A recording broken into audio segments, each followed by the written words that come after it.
Once, in a faraway land, there lived a young man named Jukgarn. It was a time of high adventure. Those who wish to listen, this fable is for you. Chapter 1. Waking up. Jukgarn, young noble of the Lord's city, awoke in a large bedroom that had spiraling staircases exiting to his right and left. The stone floor was dust-covered and tapestries hung greedily upon the walls. The bed he slept in, however, was of the finest rosewood to be found anywhere, as was the minty-coloured broad limb that stretched lazily from staircase to staircase. When Jukgarn had stretched and got up out of bed, somewhat doggedly, he remembered what had transpired the day before. There was a clean change of clothes waiting for him upon an oaken chair. He quickly changed and bustled down the steps of the apparent tower. When he finally reached the ground floor of the tower, there was an old man sitting in an elegant throne chair. This level of the tower seemed to be in a disarray that resembled the gnome chief's quarters. The room was filled with ancient wood furniture, all broken and unkempt. The old man's sleeping form paralleled that vision of deliberate destruction. Jukgarn, feeling sympathy run throughout him in guilty flashes, had to suppress the urge to kneel before the man and beg for an undeserving forgiveness. This aspect of human new order had never occurred to him, though it had always been obvious that the only way to cow and harness uncivilized races was by force. "What manner of man are you, son?" the graying old man asked suddenly. Startled by his voice, it only took a moment for the young noble to compose himself and answer, "I am Jukgarn of the Lord's city. I have recently been inducted into the notice-serving office dictated by the Lords.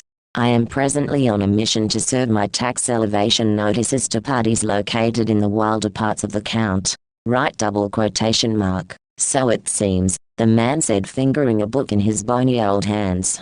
At closer look, the youth saw that it was his own finance text the old man was holding. "How did I get here, and what is this place?" he asked of the silver-bearded man. This place was once the largest watch point in the triangulating view spots that visually traversed all of Ashings Count.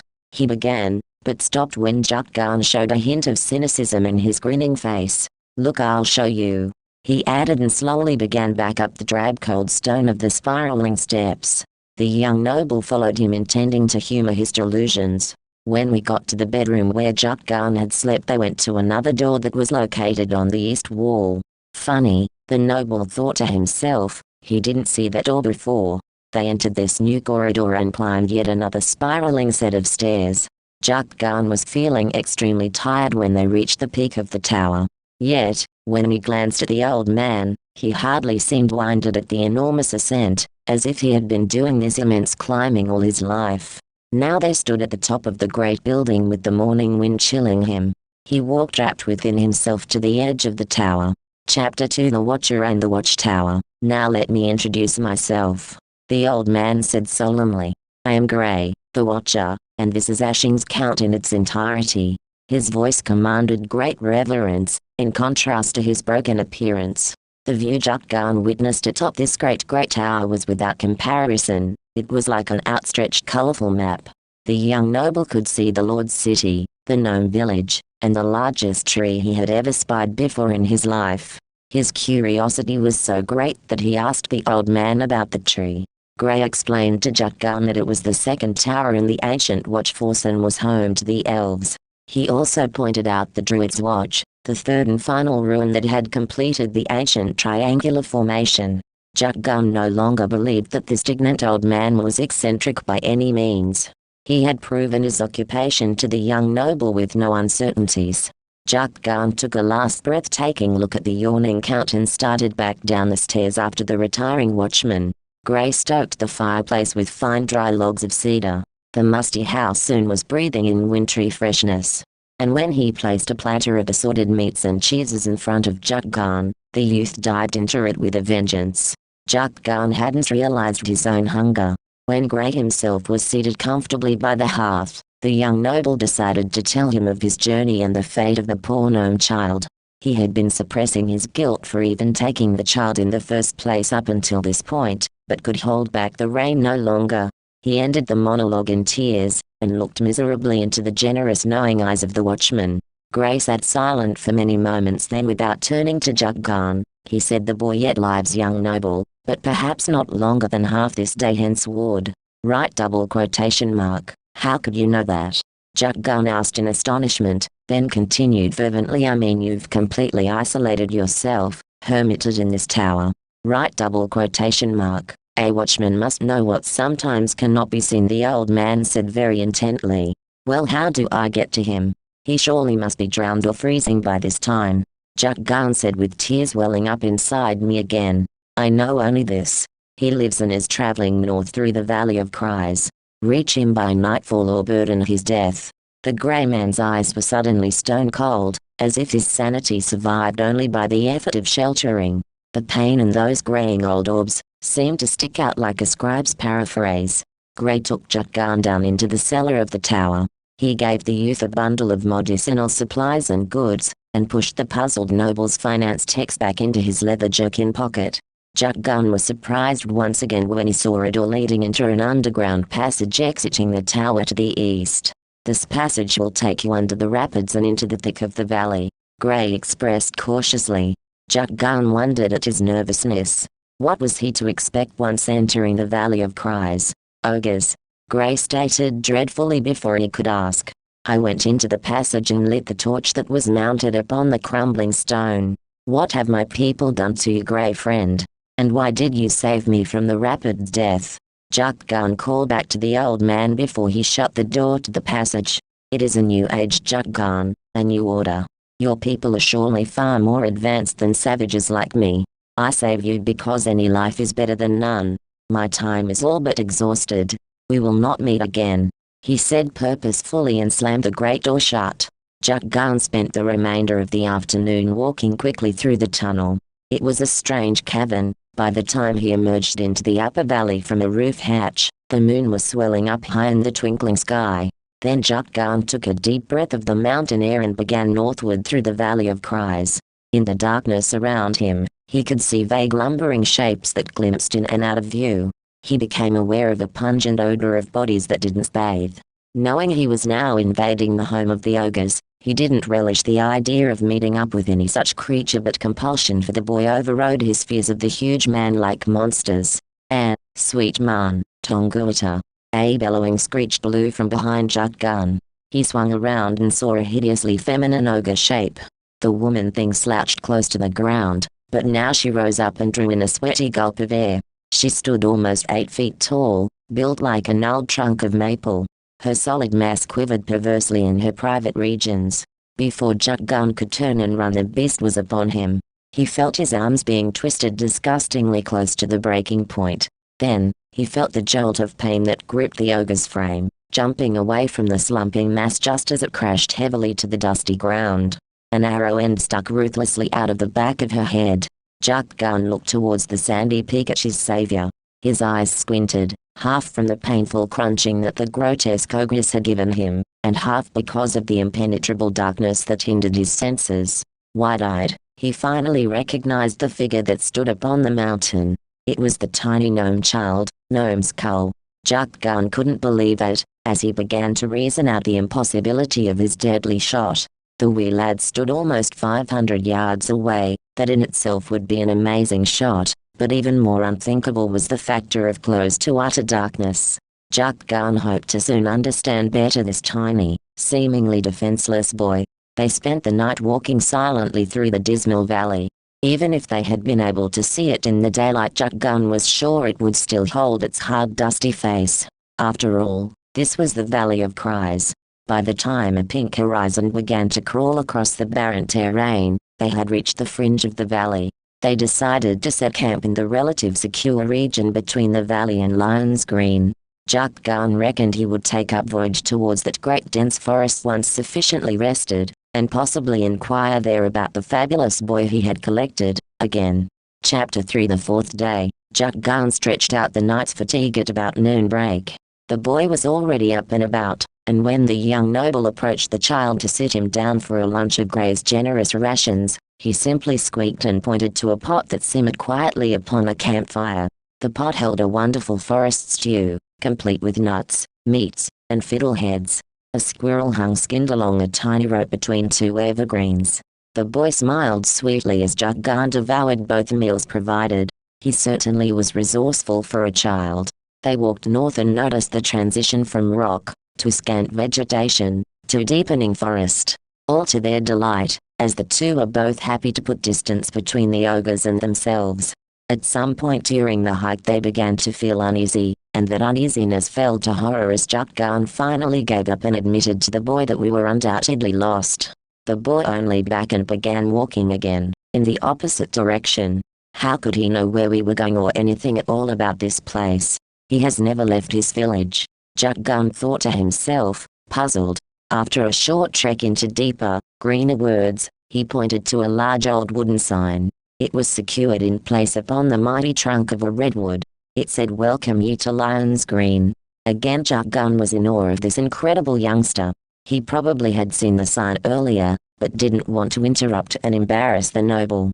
Jukgarn hoisted out his finance text again and opened it. When he was ready to meet my second taxi, he wanted to know just what was being taken. His name was Lorik, a den dwarf of the Greenshoe clan. He was married and had 2 children. Oh, Jukgarn thought to himself, flipping nervously to the next page. He sighed in relief when the book stated that the taxable assets to be taken were gratefully inanimate. He put the book back into his jacket, and picked up the boy. They started their walk into the dwarven den. "Greetings, gay gentlemen." Jukgarn leaped, when from behind a plump green bush a dwarven youth popped out hailing a strange rhyming salutation. When Jukgarn had regained his startled voice he began his official client proposal speech. He had been instructed by the city representatives that there is nothing as important as a sharp opening to any notice-serving practitioner's notice-serving practice. Jukgarn opened the text and began most diplomatically. "Hi." He stumbled on his feeble start. His mind went blank. For several deadly moments he couldn't think, or read, or move his paralyzed body. He tried to concentrate on the words penned before him, but his gaze was glued to the impermeable eyes of the young dwarf only strides away. Thinking back, Jukgarn would later realize it was those beady opaque eyes that stoned him speechless. He regained green speckled butterflies, closing the book dismally and oriented towards his desired path. He would resume the walk into the dwarf village with the gnome dogging his trail. Once again Jukgarn had felt the terrifying power of small-statured beings. He was quickly feeling that perhaps he was the real inferior species of Ashings Count. The boy and Jukgarn walked until they saw the first pretty cabins of the main village square. Each tiny cabin has a symmetrical arrangement of forest flora planted near each doorway. Upon closer look they found that the plants were actually growing in a pattern that formed a colorful name. Jukgarn concluded that the name that grew outside the house must naturally be the same name as the head of the family that lived inside. Thankfully, finding Lorik, his second taxi, would be relievingly easier than the initial run-in with the dwarf youth. After a few more minutes of peeking at cabin gardens, they came to stand in front of a large green structure. It appeared to be a medium-sized seafaring vessel converted to a home. Considering they were now about a 3-day walk inland of the major body of water, the Seas of Dreams, Jukgarn was distinctly puzzled and intrigued. The name on the lawn was Lorik. They were received at the ship's port by a stunning woman. She ushered Jukgarn and the gnome boy inside and sat them down at a long sturdy table. The two of them watched in awe as the bobbing woman moved like a whirlwind in her ship's galley, preparing a tray of food, enough for a troop of dwarfs. She slowed herself and placed the goodies in front of the pair of guests. There were cakes and pastries and forest hams, sliced green vegetables and fruit scattered around the rest. She also slid 2 great mugs of a steamy spiced ale onto the shiny flat top of the oaken table. She finally completed her neighborly duties, and nudged herself onto Nemeskal's side of the table. "Hello, handsome heroes," the woman said and added a token giggle. "I suppose all women do that no matter what realm they derive from. Hello madam, how are you?" Jukgarn said cautiously, the hypnotizing power of the dwarf boy still painfully fresh in my mind. When nothing happened he continued, "Is this the house of Lorik, or ship that is?" "Right." She nodded happily her affirmative. "When will he be home?" "As I have a matter of importance to discuss with him," he asked. At this the woman frowned vaguely. He supposed she much rathered informal company than any impersonal business. Lorik Lungbeacon boy's brand. The woman's lips curled. She had a strange look on her face as she stared at the gnome lad. As if recognizing him somewhat, he caught on to her rhyming speech. Lorik was sleeping and she wanted to know when and from where his small companion had come. That is Nemeskel, from the region of gnomes due south. Jukgarn spoke uneasily, expecting to be capped by another blank-out spell. Linda leaned to Lazy Lorik. The woman chirped and left the boy and the Jukgarn sitting alone at the long table sipping their ale. Jukgarn felt that guilty feeling welling up inside of him again. He knew that he should never have taken the boy away from his people, but his conscience would equally not allow him to go against his own people's instruction. So he had compromised. That night Jukgarn had spent at the fringe of the valley. He had vowed to see his mission through, taking the boy and whatever else he collected safely back with him to the city. There Jukgarn would state his case about the boy, and see to try and greet him. As of yet he hadn't figured out just what the lords wanted with a tiny gnome child, but had a funny suspicion it had something to do with his highly incredible marksmanship. Jukgarn halted his thinking as a grand dwarf presented himself before them. The ship's stomach gained a sullen atmosphere upon the dwarf's presence. The dwarf was only half Jukgarn's height but was built like a solid piece of granite. Bulky arms with leather wristbands hung guardedly by his sides. His face was lined in wisdom worn from years of tense action and thought. A ruffled grey and auburn beard masked much of his tanned face. From helmeted head to tough dragon hide boots, Lorik's entire capable countenance leaked of overwhelming strength and leadership. A green sash was wrapped tightly around his muscular mass. And when Lorik finally spoke, his voice guided the whole ship in an unearthly rhythm. Jukgarn felt as though it was like his words hung almost visible before him and the meanings behind them lent as a background symphony for a lengthy voyage tale. I am Lorik, one and many old. My band of Gentiles thousands fold. Upon wintry night I crashed, and my voyage here, told Henson Sash, Green Shoe walk on and sing. Our lives whole night, so let it sing. Laugh in tongues and save the sorrow. All is better on your morrow. All bitter ends are kept in clan. Never lose your cheerful hand. Green Show, let your power grow ripe your brain to love your foe. I am Lorik, count the trees surrounding. In that notch, the friends abounding. Green Shoes, keep faith in all our brethren. The steep hill falls, relieve your sending. Lorik's song ended and the young noble was somber. The sad melodies died from the air as the impact of his touching story clouded thickly like an early forest mist. The dwarf's body relaxed and he sat down heavily into a strong chair a few paces from the galley.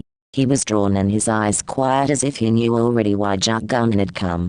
The youth felt sick at his own pretense, but jostled his own emotions far enough inside that he was able to speak almost coldly of the business at hand.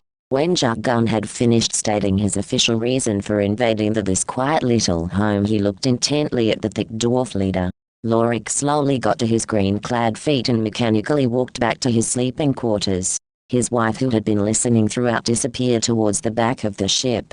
Again Jukgarn was left alone with Nemeskel, who seemed to be oblivious to the dips and rises of emotion of the now nauseous royal notice server. He doesn't even know where I am taking him. Jukgarn thought to himself, mind reeling in self-hatred. I had told Lorik that his tax payment was to be a jewel that was presently in his possession. The text called the jewel the Green Wolf, and I expected to find that this jewel was as important to the dwarfs of Lion's Green, as Nemeskel was to the Legion of Gnomes. Why would my people want to destroy the traditions and heritage of two major groups in Ashings Count? I mean, our main purpose was to preserve peace among races, or so I was told. Then the revelation hit Jukgarn. I was only a single one of many such couriers that were being used to suppress, control, alienate and finally make extinct all other than human life in Ashings Count. I was but an instrument of the Lord's design, and that design was for utter human dominance in the Count. Right double quotation mark. When Lorik returned he clutched a swaddling of green velvet cloth in his chubby fingers. But before the dwarf could unwrap the jewel, Jukgarn lifted his hand and touched his own. No, not now, not ever, dear Lorik. I've realized what is happening and no longer will I be party to it. Jukgarn blurted out, his emotion channeled. I don't understand. Lorik spoke in amazement, color beginning to soak back into his very round face. You do, or you will soon enough. He spoke gaining wind. Come, we have a lot to talk about. Right double quotation mark. It was a few hours till dusk, but Lorik and Jukgarn walked briskly to the village's middle. There was a high parapet here, used to make announcements and a stone fire ring for campfire tales. Lorik began the fire and chanted something incomprehensible aloud. The villagers began to crowd around them as the area filled with interested dwarfs. When all the people were suitably surrounding, Lorik climbed the wooden structure and stood atop all his tiny minions. His words exploded into the air like the city's festival firecrackers, and Jukgarn watched, listened, and lived every word of encouragement the man thundered to the people. No wonder he was a leader, thought the youth. He had the villagers enthralled by his exacting force of speech. By the end, each and every dwarf man, woman, and child was chanting his name. The young notice server was not surprised to find his own voice crying out in appreciation and admiration of the mighty dwarf chief. The dwarf had told his people to be strong and keep their clan spirits high, that he was going to depart on a voyage across Ashings Count to deal with the Lord's threatening grip that was inevitably choking off dwarven existence. He had also told them that Jukgarn was the man who would save the Count using his city ties as an extra leverage against the Lords. Jukgarn was embarrassed and inflated but contented for the first time since leaving the city. He had finally come to terms with his office, and the office was to extradite the menacing lords from Ashings Count. Perhaps the Sea of Dreams did have something to do with this after all. Nemeskel and Jukgarn slept that night in a silent forest ship, the smells of the woods filling them with pleasant dreams of hope. Chapter 4. No, a stagnant, awful aroma was sticky on the woodland wind. Light rain splashed the soil musty, and the animals stood too terrified to run. All that could be seen was the wet, hunched form of a young, once pretty girl. Her eyes were sealed tight, dabs of hot tears pooling in the corners of her squinted eyes, the lines of her face deep and written with pathetic sickness. The woman clutched a tiny child to her ragged bosom. It was limp and covered in grubby rags of the girl's dress, with its cold, blue fingers lifeless. Only the eerie sobbing of the disheveled woman penetrated the eternal showers of the dense dark forest. Jukgarn awoke with chilled sweat pumping down his fiery brow. The dream he had while sleeping in Lion's Green was still vivid and dimensional in his mind. Why had he dreamt of a young girl carrying a tiny expired baby? He couldn't answer himself, but like most unusual things in Ashings Count, omens were not to be taken at all lightly. Lorik awoke at the sounds of water splashes. Jukgarn was washing his face in the large barrel-shaped well that the dwarfs used for a fresh supply of drinking water. They didn't waken Nemeskel, as they wanted him to be well rested for the long hike towards Sleepy Marsh. Jukgarn wasn't quite sure what Lorik had in mind, but he trusted the exalted chief fully, without question. Since they had a few hours before it was light enough to make a safe trip through the mountains, Jukgarn took the opportunity to ask Lorik about Nemeskel's phenomenal skills. Jukgarn was astonished at what Lorik had to reveal. Nemeskel was a gnome boy whose bloodlines traced directly back to the legendary archer King Ok. This heroic gnome was the savior of the Count during its first siege by human invaders. They had come from the north, saturating the entire land with their thousands. And were it not for Nok, who single-handedly drove them back towards the crack chasm, the Count would have surely perished. Nemeskel and the rest would have easily met their screaming ends, the gnome people's only living citizen who still carried the genetic trait, unbelievable aim and hand-eye coordination, known as Nomi. This meant that not only was Nemeskel bestowed with superhuman, super-gnome, what have you, marksmanship, but he was also gifted with directional perception, meaning he could never get lost no matter what the terrain or conditions. Jukgarn more than ever wanted to ensure the talented boy's safety by directly returning him to his legion, but in doing so he would tip off the lords that they no longer held Jukgarn's loyalty, and that seeming loyalty was vital to Lorik's plan. The dwarf informed Jukgarn that he was to continue on his notice-serving mission to his final client. Along the way, they would venture off at various points collecting items and friends that were to be used during the final confrontation inside the Lord's city. What kind of conflict Lorik had in mind, Jukgarn could not tell, but he did fathom that by the end of all this, there would either be a new Ashings Count that learned to live together, or a doomed, dark region that was squeezed mercilessly by man. At the signal of the rising sun, Lorik awoke Nemeskel from his peaceful slumbering. The three dressed in appropriate travel gear made of dragon's scale. It wasn't the lightest material to be found, but it was tough and could be used in all types of weather. Jukgarn wondered about the origin of his outfit. I had never seen a dragon myself, he thought, though I had traveled along the Dragon Tail Pass, where most sightings of the solitary beasts had been noted. The dwarfs must certainly be excellent warriors to have obtained this hide. Jukgarn's thinking was interrupted by Lorik's deep, strong voice. We are going to travel east long across Mount Boone and continue until we meet the fringe of Sleepy Marsh. We must stop a while at the mountain but should be bottom side of Druid's Watch in 2 days' dawn. Right double quotation mark. The young noble had no idea what the chief would want from that desolate mountain peak but again submitted to his greater judgment. He had a scenario in mind that would enable Jukgarn to save the Count, and in that respect the youth was with him undeniably. Jukgarn still felt pangs of treachery whenever he thought of his family, and specifically his father who was a lord himself, but suppressed these for the time being. He had a job to do. They walked out of Lion's Green's lush vivid environment, and instantly felt the hot day sun beating down unhindered. It was surprising how much cooler it had seemed in the colorful forest. The terrain gained a cracked dry appearance, and their tongues grew thick in their thirsty mouths. The scenery was much the same as in the ogre-infected valley, sparse vegetation, rocky earth that was twisted almost unnaturally. They could see the mountain with its icy peak towering in the distance. At Jukgarn's quizzical look of wonder, Lorik told him just exactly what they were after on the drab mountain face, and in traditional dwarf manner a trumpeting song. Lorik's Boone. There once were 3 happy children bore. The brothers darted to dig for all the others found no prize to bet but Boone's luck holds true till yet he travelled up the steepest bank and on that ledge he tiredly sank until he perched upon the top where he would test his luck with them. Staggering drop. When Boone was young he never faltered, his air of luck was strong and rich. The church maids soon gathered round the altar and banished the boy as a poor sullen which once Boone was exiled. He travelled far, his brothers followed to search for gold but Boone's sorrow ran so deep. He dodged his kin to alone grow old. He met the mountain and asked its name. It said it was as yet unclaimed, but be wary, for whoever scales my cleft should surely die a deepening death.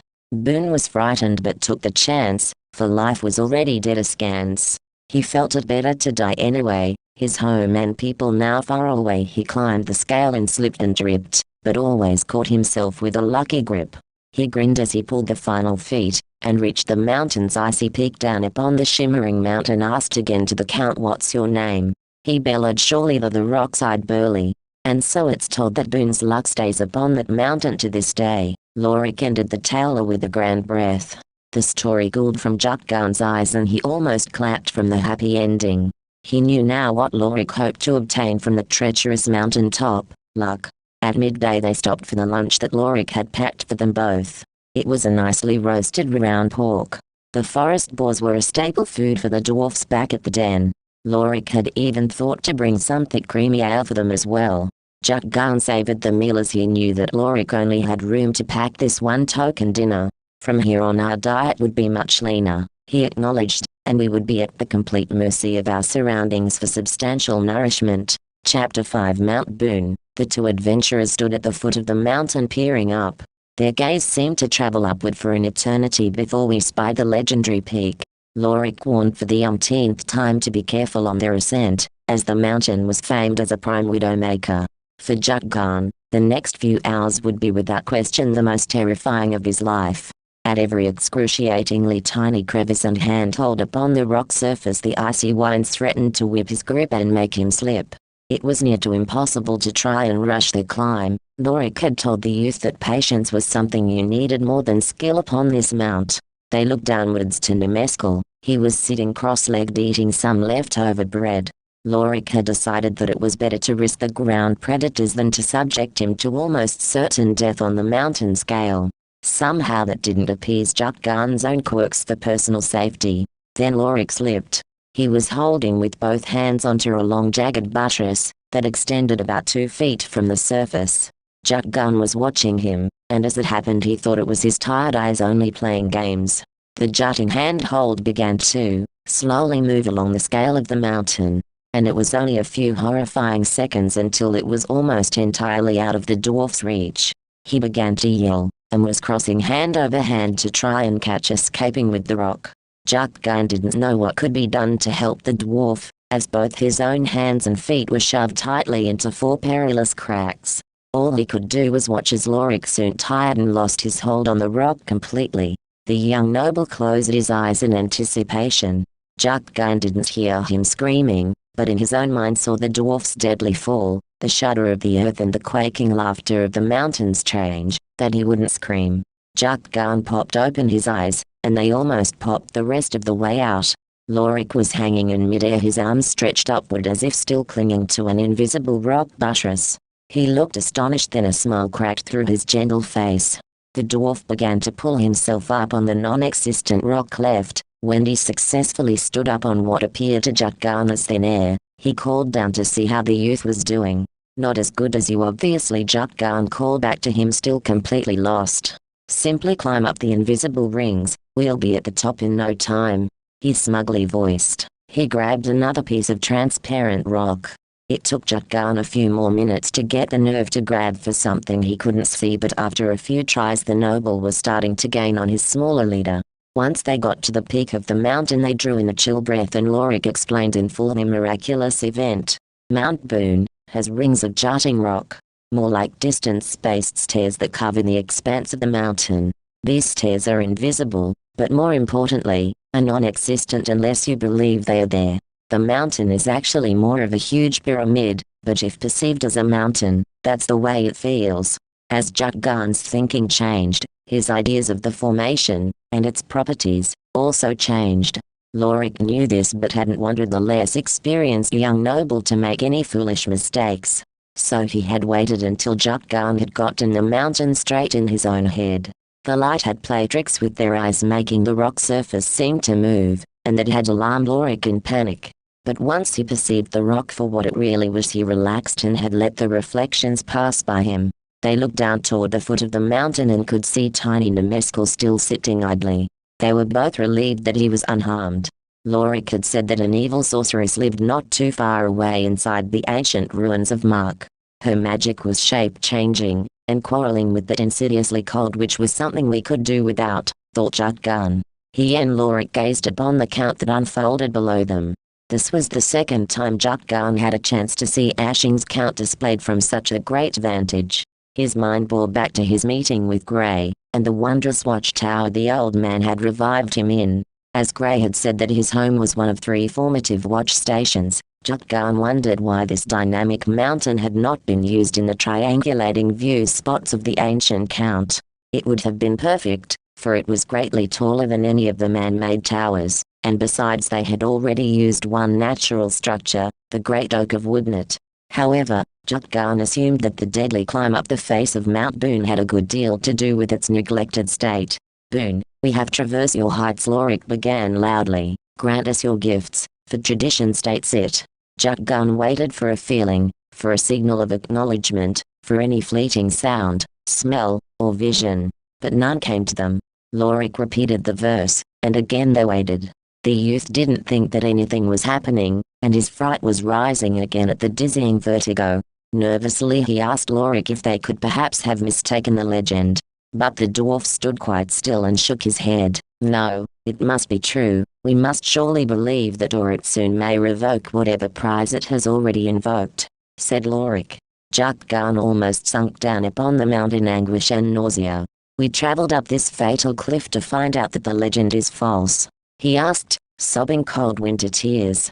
The exhausting climb and the revelation that perhaps they risked death, and still risked it on the way down, all for nothing, broke into him like wooden shards. Lorik only nodded his head, and said, "Be strong, lad. Boone takes and gives. It is his choice if he cares to revoke or bestow."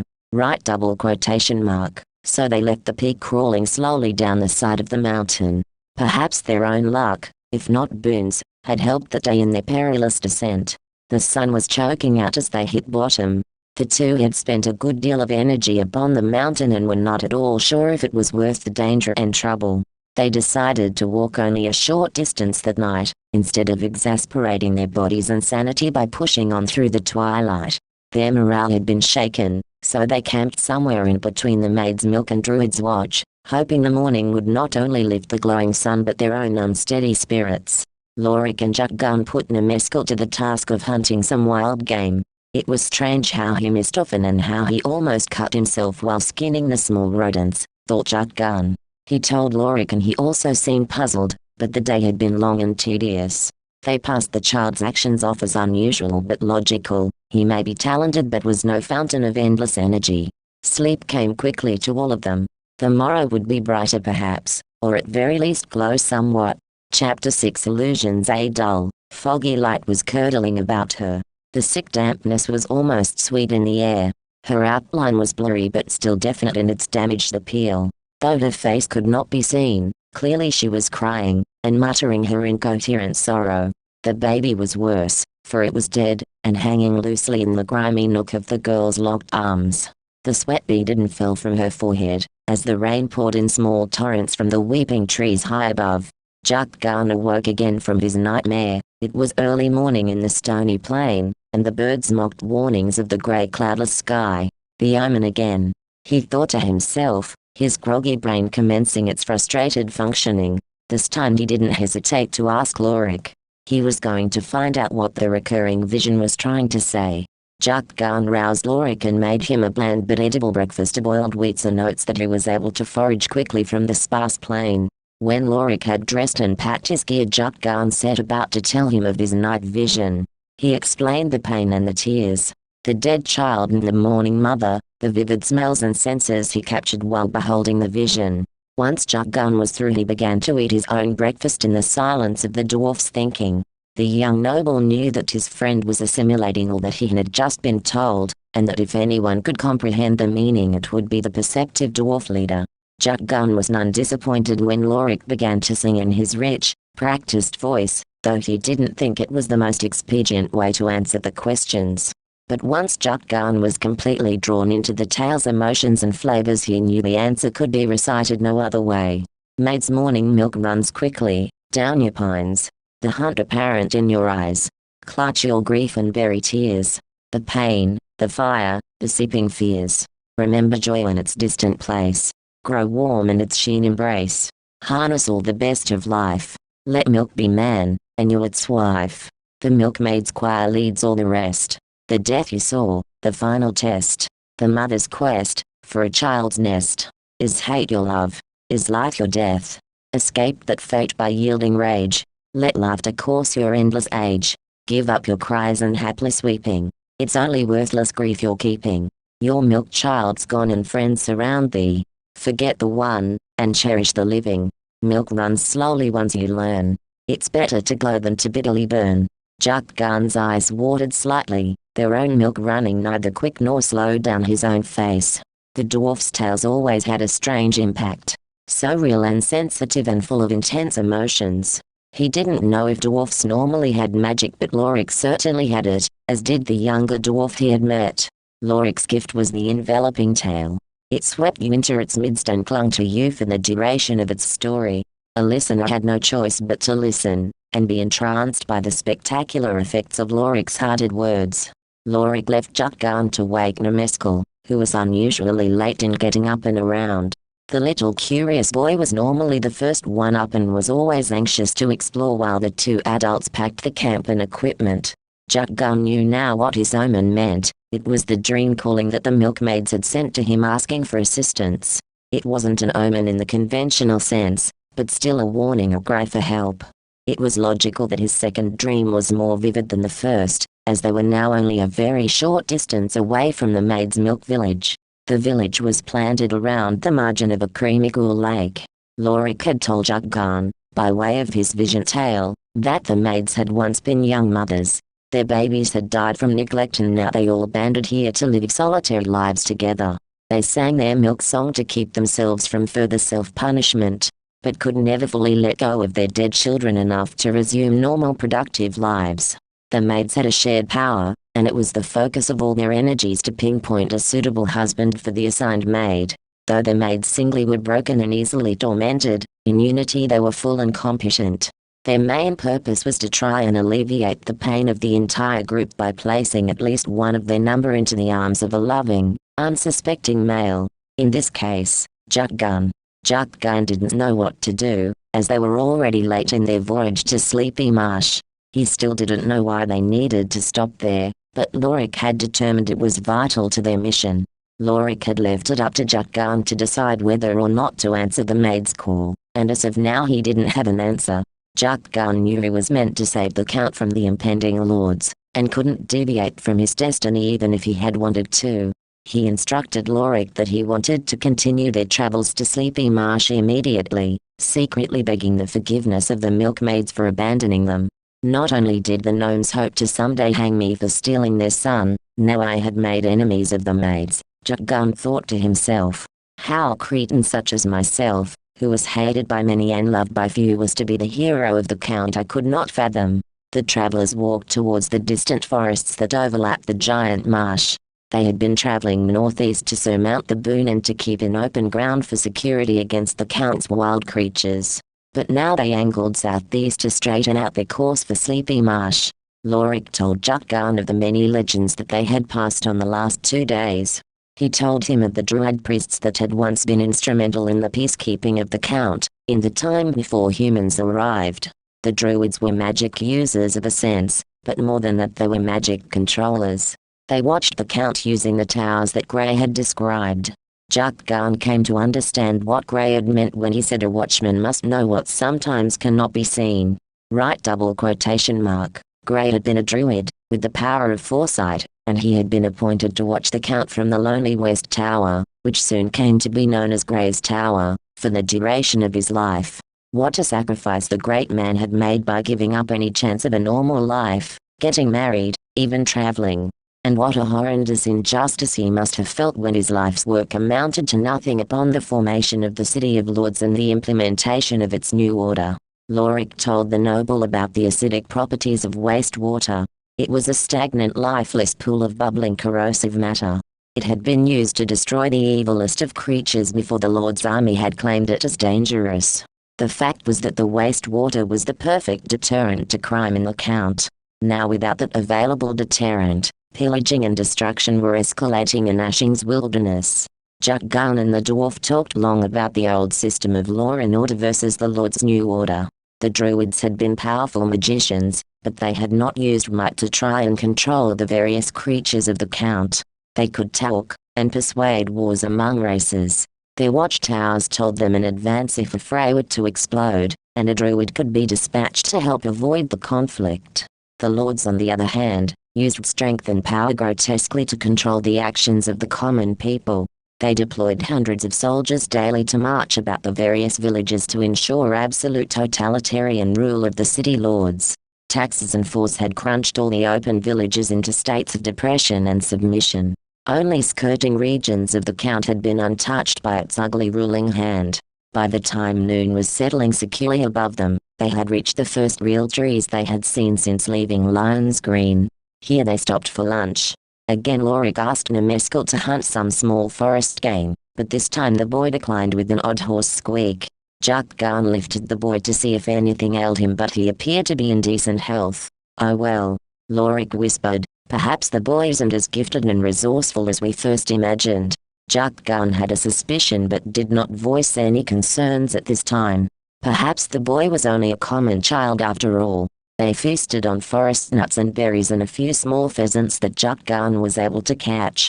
He was learning a lot from his wise dwarf companion, but the meal wasn't enough to curb the hunger of the stocky little man, and so he told Jukgarn that he would go and try and catch something more substantial. So Jukgarn was left with the boy, sitting quietly together around their fire.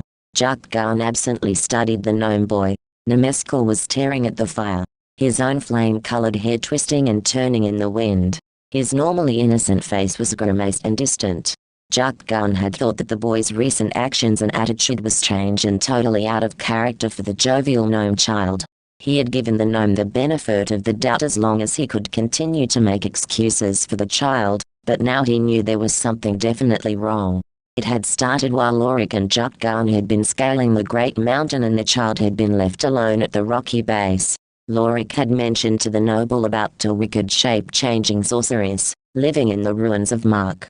Jukgarn had a nervous feeling that perhaps that same sorceress had somehow gotten to the gnome child, had stolen and placed him elsewhere, or even worse, perhaps dispensed of him entirely. The young noble took this opportunity to determine without a doubt if that child beside him was Nemeskel gnome, or the clever mischievous deceiving witch. "Wanna shoot the bullseye?" Jukgarn asked the tiny boy. Squirk, Nemeskel replied lazily. "Or, Come on, it's your favorite game. Jukgarn asked again. Squeak, squirk. Nemescal grumbled twice as defiant as before. Jukgarn had anticipated this negative response, so continued with his charade. Well, let's sing our special song then, you know, the one Lorik taught us. I'll start. The gnome appeared dismally interested at this prospect. Again the response forcing by Jukgarn, and nodded his head forward. And Jukgarn sang, not with the same might or facility that Lorik might have, but a fair effort for a rich and sheltered nobleton. We'll find the witch, without a hitch, we'll cast her out, there'll be no doubt she's terribly dumb, worse than some, and he spells shabbily laid. The gnome child squirmed a bit but kept a half-humid grin on his flushed complexion. Jukgarn took a deep breath and spit more words into the air. The magic's weak, her future bleak, we'll light the fire, inside the pyre, and push in the witch, to burn an itch. The eyes of the gnome changed from their silent silver to a glowing red, his smile dipping slowly into a somewhat vindictive frown. Jukgarn sang harder and louder. The people will cheer, when soon they hear that the ugly sorceress can no longer deceive us. She'll be ashes and coal, we'll glibly toll the bells in the church top, that the bitch has been stopped. The gnome smoldered, his teeth clenched tightly at Jukgarn's hateful words. Goodbye, fat woman of Mark, goodbye, you wretched old lark. That did it. The gnome let out a furious bellow, the trees shaking from the intensity. Jukgarn leapt backwards as an arrow grazed too close for his comfort. No question this was the witch, for the gnome child would never have missed such an easy target. Jukgarn had tricked the sorceress into listening to his song, as he knew she was fond of music, but now he wasn't so sure he should have done so, while Lorik was away. This magic woman at the moment only a small gnome, but at any second she seemed ready to change into a far more formidable opponent. And then she did change into the fiercest beast the Count had ever fostered. In ancient Ashings, there lived a group of giant women, called an Ashtis. These man-eating wild creatures stood almost twice the height of an average-sized man, with powerful arms and legs and long, almost canine-shaped teeth. The flesh-consuming females lived in the hollows of Merk, the most westerly region of the Count. The trolls had finally overpowered the small band of grisly women with their larger numbers. They had been entirely wiped out of their gruesome existence. But the sorceress that soared above me now was an exact duplication of that insatiably brutal woman thing. Jukgarn was shaking in dread anticipation of her hungry jowls, when he caught sight of Lorik returning. The dwarf was still many yards away, but Jukgarn took a chance before it was too late. He darted between the hairy, dirty legs of the giant man-eat. She swung her disgusting fat arms downward and barely missed him, her clawed hands forming carrion hooks in blind anger. Jukgarn's heart raced as he headed for Lorik. The young noble was only 2 steps ahead of the woman-beast, but in his fright-prompted speed Jukgarn felt he might just make it to the dwarf before her long, giant thews were able to catch him. What would happen once he reached Lorik he didn't know, but it was better than getting chomped right away anyhow. But before Jukgarn could reach the dwarf, the witch grabbed him, and plucked him up into the forest's silent afternoon sky. Jukgarn saw blue above as he was lifted towards what he knew was the cannibal's raunchy yellow-coated maw. At the point where Jukgarn should have been so much as spit, he looked down and saw Lorik bashing at the foot of the giant bitch. He had a long wooden club, and for the moment had divided the witch's attention. Fortunate for Jukgarn, because he was now hovering about 6 inches away from her greasy lips and glistening teeth. In his few fleeting seconds of grace, he jabbed his fist up and into the soft membrane of the giant's eye. Her acrid screams bellowed intensely into the slowly darkening afternoon sky. It was rudely exciting to Jukgarn to see the pain he was delivering to the slavering monster. That thought quickly dissolved as she dropped him from her grasp. And if he had thought she was big before, when she changed her injured form again to a land serpent now, it was gargantuan. Had this been a real land serpent they wouldn't have had a chance, but the sorceress was bound by her magic. It was formidable, but did have its limits. She may look and feel like her shape form, but she still only had use of her own faculties and strength. Jukgarn knew that was the only reason the man-eater form had let him slip from her grasp. A true giant flesh-eater would have squished his fragile bones into dust in an instant. But the huge predator snake that coiled before Jukgarn certainly appeared to be every ounce a slimy opponent as a true land serpent, though it seemed to have trouble focusing, as one of its snake eyes was shut in pain. Lorik acted before Jukgarn could ascertain a suitable plan of defense. He feigned left of the serpent, making it flinch and strike towards him. Then, just as Jukgarn thought the dwarf should have been a juicy meal for the reptile, Lorik jumped up and onto the scale-riddled back of the snake. Obviously he had matched wits with the likes of this menace before. But the snake the brave dwarf chief now faced was not a dim-witted animal, it was the clever sorceress, and her own sharpness shone brightly as the undulated the mass of coils changed into such a writhing confusion that at length Lorik was completely subdued within the voluminous rings. Now the dwarf was at the complete mercy of the deadly fangs, and without swift aid he would soon be gobbled and digested. Jukgarn ran to the forest and picked up a rock big enough to injure the serpent but still manageable enough to hurl from a distance. The young noble rushed back to where the serpent should have been but was aghast that it and Lorik had vanished. He spun on my heel, nothing behind, nothing up, and then he saw Lorik. Small as the dwarf was before, now he was insect size. Jukgarn knelt down and peered closer. The witch had shrunk herself down to a smaller creature, but inadvertently or even perhaps on purpose, she had also shrunk Lorik because of the contact they had shared. Now the witch was a tiny field mouse, and the dwarf and the rodent were locked in tooth-and-nail combat. Jukgarn glanced at the big rock that he still held. He could easily drop it and successfully pound flat the nuisance that scrambled below him, but the risk of hitting Lorik as well stayed his hand. Still Jukgarn knew that he had to do something, as Lorik was again being overcome, due to his small size. Boom! The soil erupted in a blast that sent Jukgarn reeling backwards.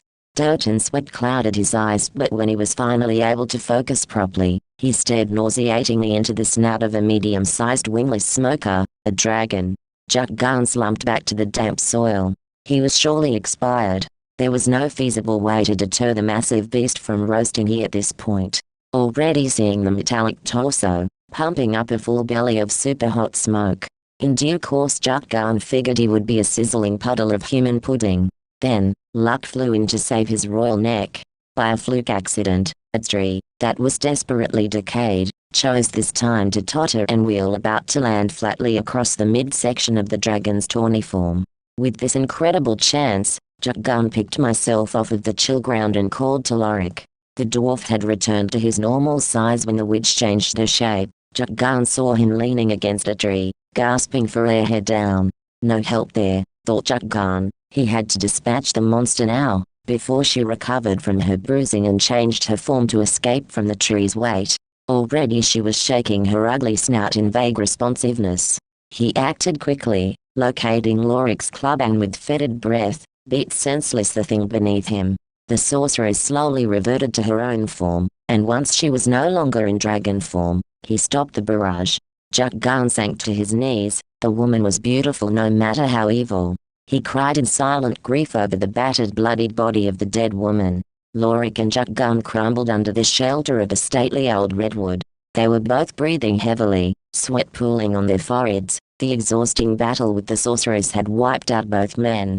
Were it not for an extraordinarily lucky break, Jukgarn would not have survived at all. I found what I was looking for, Lorik said abruptly as he fumbled into his pockets. He produced a vial of grey-brown liquid. It doesn't look like much. Right, double quotation mark. And certainly not edible. Jukgarn sniggered. Well, it is edible but not something you would readily drink if you had a flea's ounce of sense. This is sleep water, continued Lorik. Jukgarn drew a breath and started. Then why did he strike off saying you were still hungry? I'm part of this plan too. I could have been killed if a fluke accident hadn't pulled me free from that wicked bitch's clutches. Right, double quotation mark. I couldn't give away our devices, young noble. If the lords catch on to any one part of our plan, then the entire battle layout will falter. Lorik stopped, having seen the hurt in the noble's eyes. I am sorry I had to deceive you. I knew that sorceress had joined our party back when we challenged the boon. But I couldn't speak of it, as she would surely be up to horrendous mischief if she fathomed our plan to undo the foul lords. Right, double quotation mark. Jukgarn wasn't so much angry at Lorik for excluding him from all of the planned facets and designs as he was frustrated at his own feelings about killing the sorceress. The noble had thought of her as just a devouring monster while fighting the many and varied hideous animal shapes. But when he looked upon her human face, pale, and colored in only blood, The tendrils of guilt and horror gripped his heart, and spun him into a self-hate like none he had ever felt. It was senseless, he knew, for she would have dispatched him in an instant. Still, the pain was there, and he didn't know how to abate it. The night was drawing near, so Lorik pitched camp right where they were, at the tree line, where Sleepy Marsh slept in its own swamp sanctuary. The two drifted off, the night cooling their aches, and the dreams easing the pressures of the day at least a little. Chapter 7 Druids. Jukgarn didn't dream of maids, or guilt-riddled horrors, to his surprise, but the visions he beheld were perhaps worse in their own fashion. He saw his father hovering beneath him, while he clutched a large shining stone. Jukgarn was draining his soul, his life energy. It was horrible, he thought, the satisfaction and sinful pleasure he gained. After a few moments he would die at the young noble's feet, and the echoing chamber exploded intermittently. Jukgarn figured that the reason he had the disturbing nightmare was because he held a lot of power in his present clientele. Perhaps the father image he saw was supposed to represent the Count, showing the alleged power that anyone possessing the heritage markers had over the destiny of Ashings Count. Still, Jukgarn wasn't quite sure. Maybe the trip he was to make to Druid's Watch would cast some illumination onto the matter. Lorik told Jukgarn to go alone, for the Druids were very particular about who they gave information to.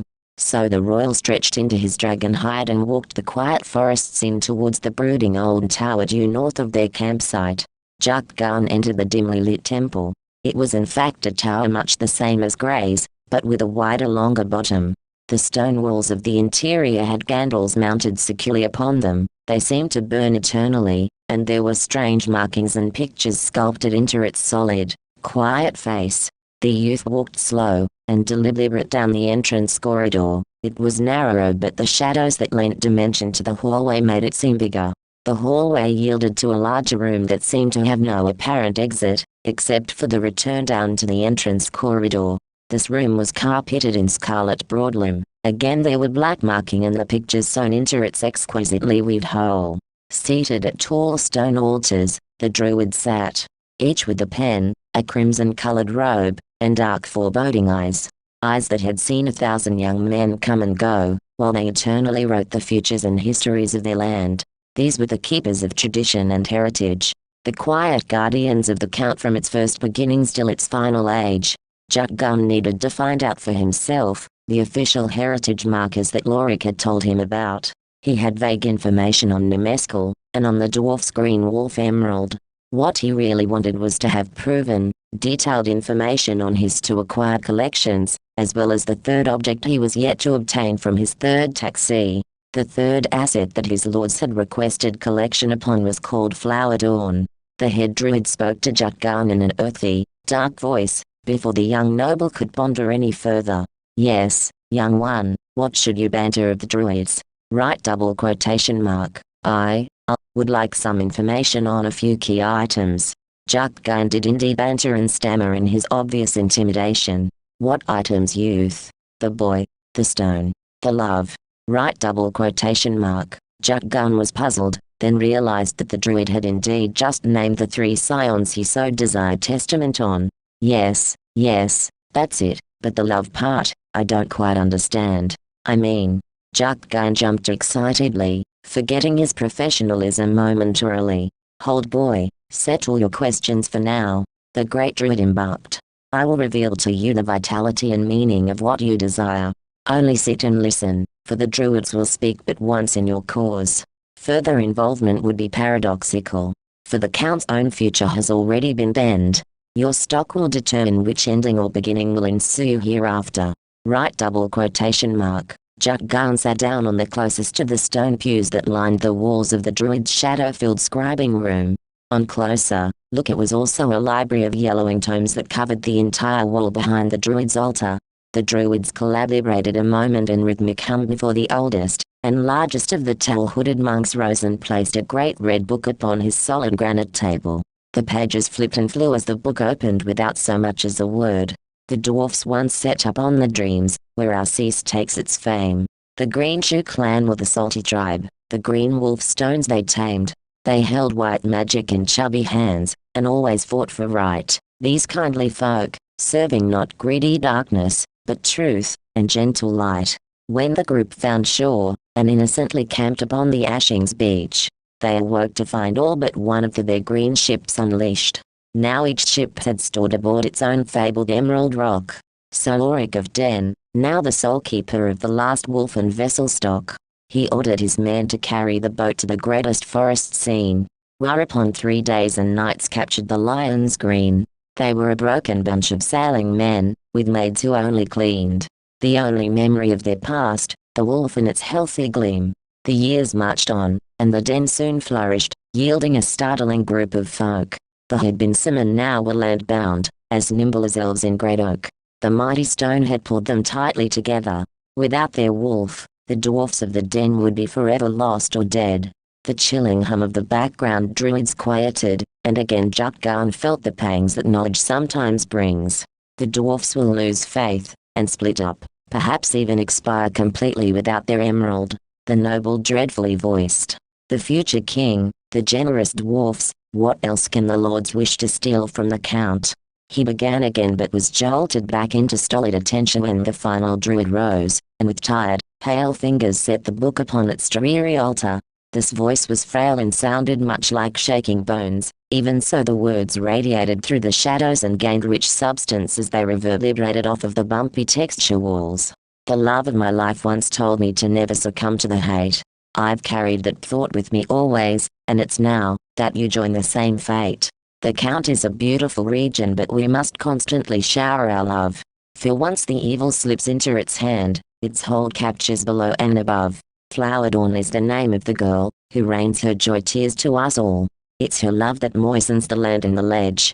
So beauty straightens up tall. Without the woman who overflows her heart, so others at times can feel sad. Ashings Count would become brittle and crack, and thunder would scourge the land.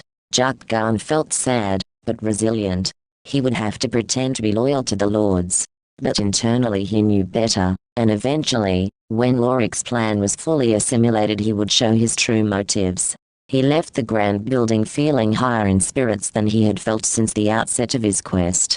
The dwarf and the noble youth ate a proper lunch alongside the magic of Sleepy Marsh. Many of the plants that grew in this region had various properties somewhat the same as in the marsh itself, however less potent. Ulrich was careful not to chase any flora that was found to incite drowsiness, or fatigue. Again Jukgarn marveled at the facility of the wise dwarf in surviving the Count's wilds.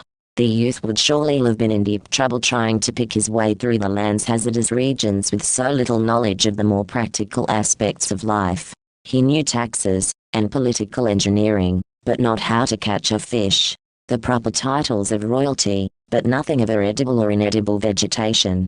He could never make it without Ulrich, and without Jukgarn the dwarfs would probably perish, for if Jukgarn did not pull through and defeat his own people, another notice server, or even perhaps the army of the Lord's mercenaries, would collect the wolf and dismember the clan. They did need each other. Together they munched on ripe purple mushrooms, and resumed the trek to the Great Oak, and the home of the Count's woman deity, Flower Dawn. Hold boy, settle your questions for now. He began. I will reveal to you the vitality and meaning of what you desire. Only sit and listen, for the druids will speak but once in your cause. Further involvement would be paradoxal, for the Count's own future has already been penned. Your part will determine which ending, or beginning will ensure hereafter. Right double quotation mark. Jukgarn sat down on the closest to the stone pews that lined the walls of the druid's shadow-filled scribing room. On closer look, it was also a library of yellowing tomes that covered the entire wall behind the druid's altar. The druids collaborated a moment in a rhythmic hum, before the oldest and largest of the towel-hooded monks rose and placed a great red book upon his solid granite table. The pages flipped and flew as the book opened without so much as a word from the druid. The book came to rest somewhere in the middle of its tale, and the druids spoke the song of the gnomes. The little men grew in their homes upon the water's edge. Never to harm a single soul was the Gnome King's pledge. His band played hard and prospered promptly in their region's wedge. Nock, the king, was called upon to serve on the Count's behalf. He saved the land, and whereupon he was treasured by all his staff. Nock grew old and weary as ages soon sailed by, until he died and buried his magic known simply as Gnome. The gnomes revel only in memories now. but a whisper of the past yet lives. Nemescal gnome, 10 years he bows, is the final seed Nock gives. He has the sight, and fire hair that the Archer King renowned. And this child written to someday bear, the Ashings royal crown. The druids stopped, and the hum of the other druids became audible to Jukgarn's intense attention. King, he is to be king. Jukgarn half mumbled, but was caught again by the sweeping verses of a second druid, shorter than the first, but with similar countenance. His voice was deeper. Chapter 8. The Great Oak of Woodnet. The city was a mesh of huge interlocking redwoods, with the famous giant oak towering in the center of the elven empire. The travelers saw mothers with their children gathering vegetables from small gardens that lay at the foot of the trees. The soil was so fertile and rich that the size of the vegetables were incredible. One elf lay nearly toppling over from his food of giant potatoes, nearly a square foot in dimension. It was pleasant, here in this place, with everyone doing their own chores. Faces were happy and beamed with cheerfulness, as the new arrivals began being noticed by the slight-framed wood dwellers. What a different, but definitely thankful sight these joyful people were to see. They were unscathed by the Lord's dark malice. They almost looked bursting with love. Jukgarn voiced, mostly to himself. Then he remembered just who his final client was. The elven maid who eternally showered Ashings Count with her wholehearted care and unconditional love. Jukgarn was most curious to meet her, but guilty at the same time, as he knew that he must guise his true motives, and be nothing more than a grim notice, dealing loyally to the lords, and seeming to align with their plan to extinguish the heritage markers that give life and prosperity to the Count. Jukgarn didn't relish the idea of acting like a mercenary big mouth to the love-given of all the Count. But Lorik had cautioned him that no matter how carefree and calm this solace of the forest seemed to be, that lord's pies were surely underfoot. So Jukgarn would act the part and take Flowerdawn away from her people, just as he had the gnome child, whom it seemed he had lost for the second time. That was another black strike upon his guilt-ridden conscience. Should anything happen to the boy before he is recovered, I would blame myself, Jukgarn thought quietly. Despite Lorik's disposition to the matter, he was my responsibility. Right. Quotation mark. They strolled as inconspicuous as they could to the center of the sylvan village, a short trek past the fruitful gardens, and finally to the bloated base of the great oak. It was obscene in size, almost retarded in its dynamic obscenity. Their eyes looked up to the first outcropping of huge solid branches. It was on these first stabilizing branches that the foundation of the sky-touching buildings higher up were to lay their own roots. What a sight this peerless, natural tower was. It was still only second as the tallest standing structure in Ashings Count, but Grace Tower had nowhere near the intricate design that this freak of nature had. For a tree to stand as tall as this one, even barring its expansive trunk, the roots must equally match the mass and strength of the exterior branches, meaning that a good portion of the ground in southeast Ashings was snaked with this tree's gripping roots. The tree was surely a miracle, and miracle only love could have proffered. As they gazed at the tree, where the luminary maid resided, an elven elder trotted over, smiling an almost childlike grin. Help needed good people. He beamed eagerly. Well, I'll need to see someone who lives in this tree, Jukgarn said politely, yet sure his caution showed through. The people of the Count had commanded new respect for themselves in his eyes. They were powerful, truly with courage, while Jukgarn only was bestowed with the power of his office. It was not nearly an equal balance. He was, when he looked back, the real weak one. Only his insurance as a lord's servant kept him from being roasted, toasted, and sleeping with no head. You must riddle the book, then you see the maid. Look, see the book, now play the game. It's sometimes easy, young man. He pointed to a branch that was holstering a gold-trimmed red dome.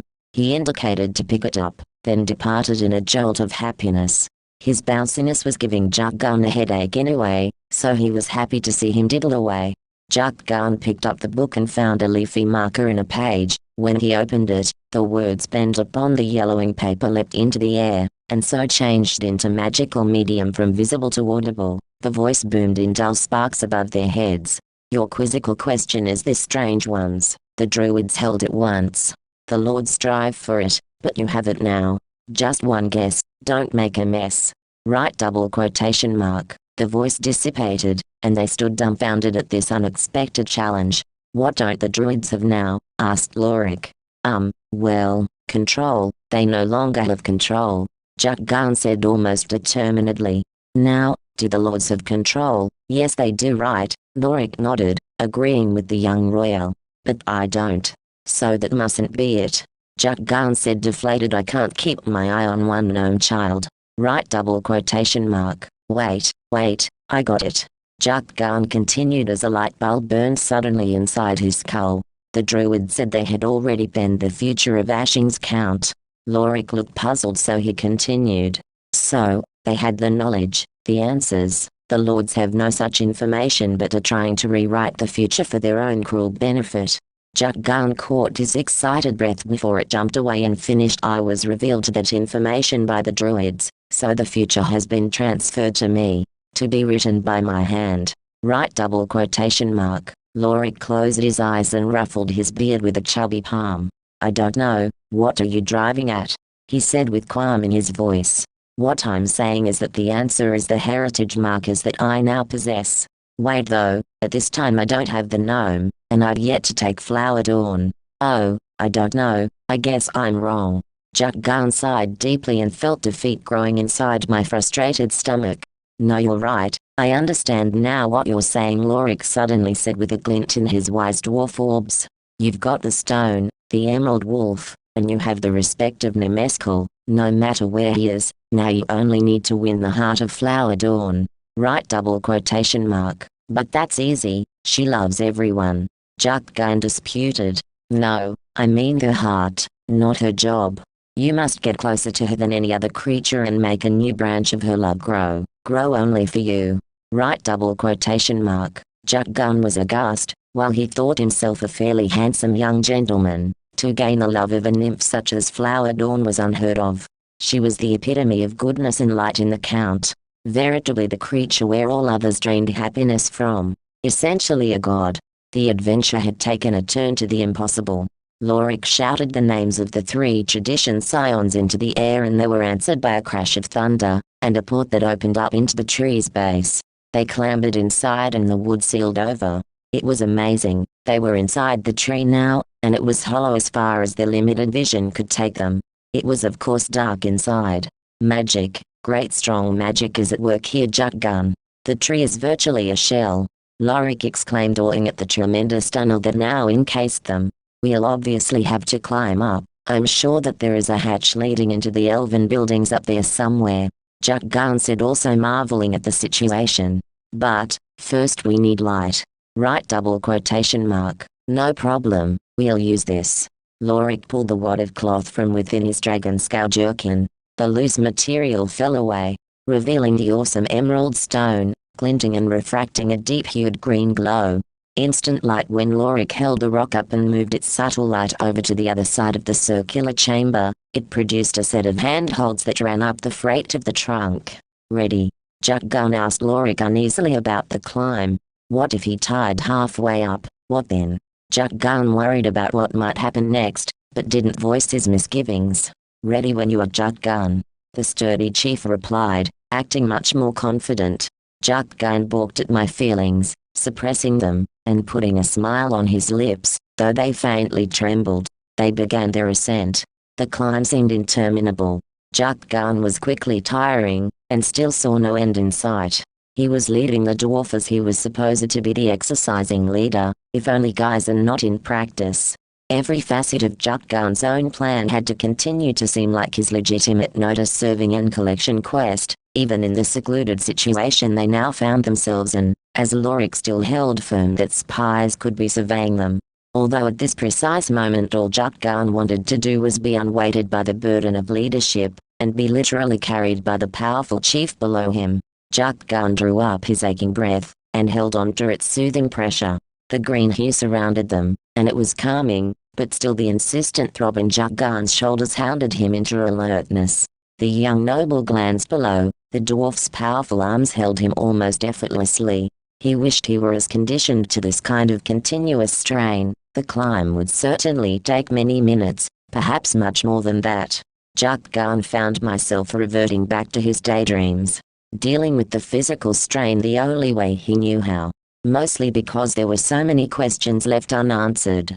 His arms pulled and his legs climbed upwards mechanically while he ran through the events of the quest so far. It was his intent not to consciously think of the terrible climb but to perhaps sort out the mixed emotions and questions he had purposely avoided till now for the answers he knew were sure to be more painful and taxing than even the impossible climb within the giant hollow tree. The boy, where was he now? Did the sorceress slay him or simply transport him to some treacherous locale?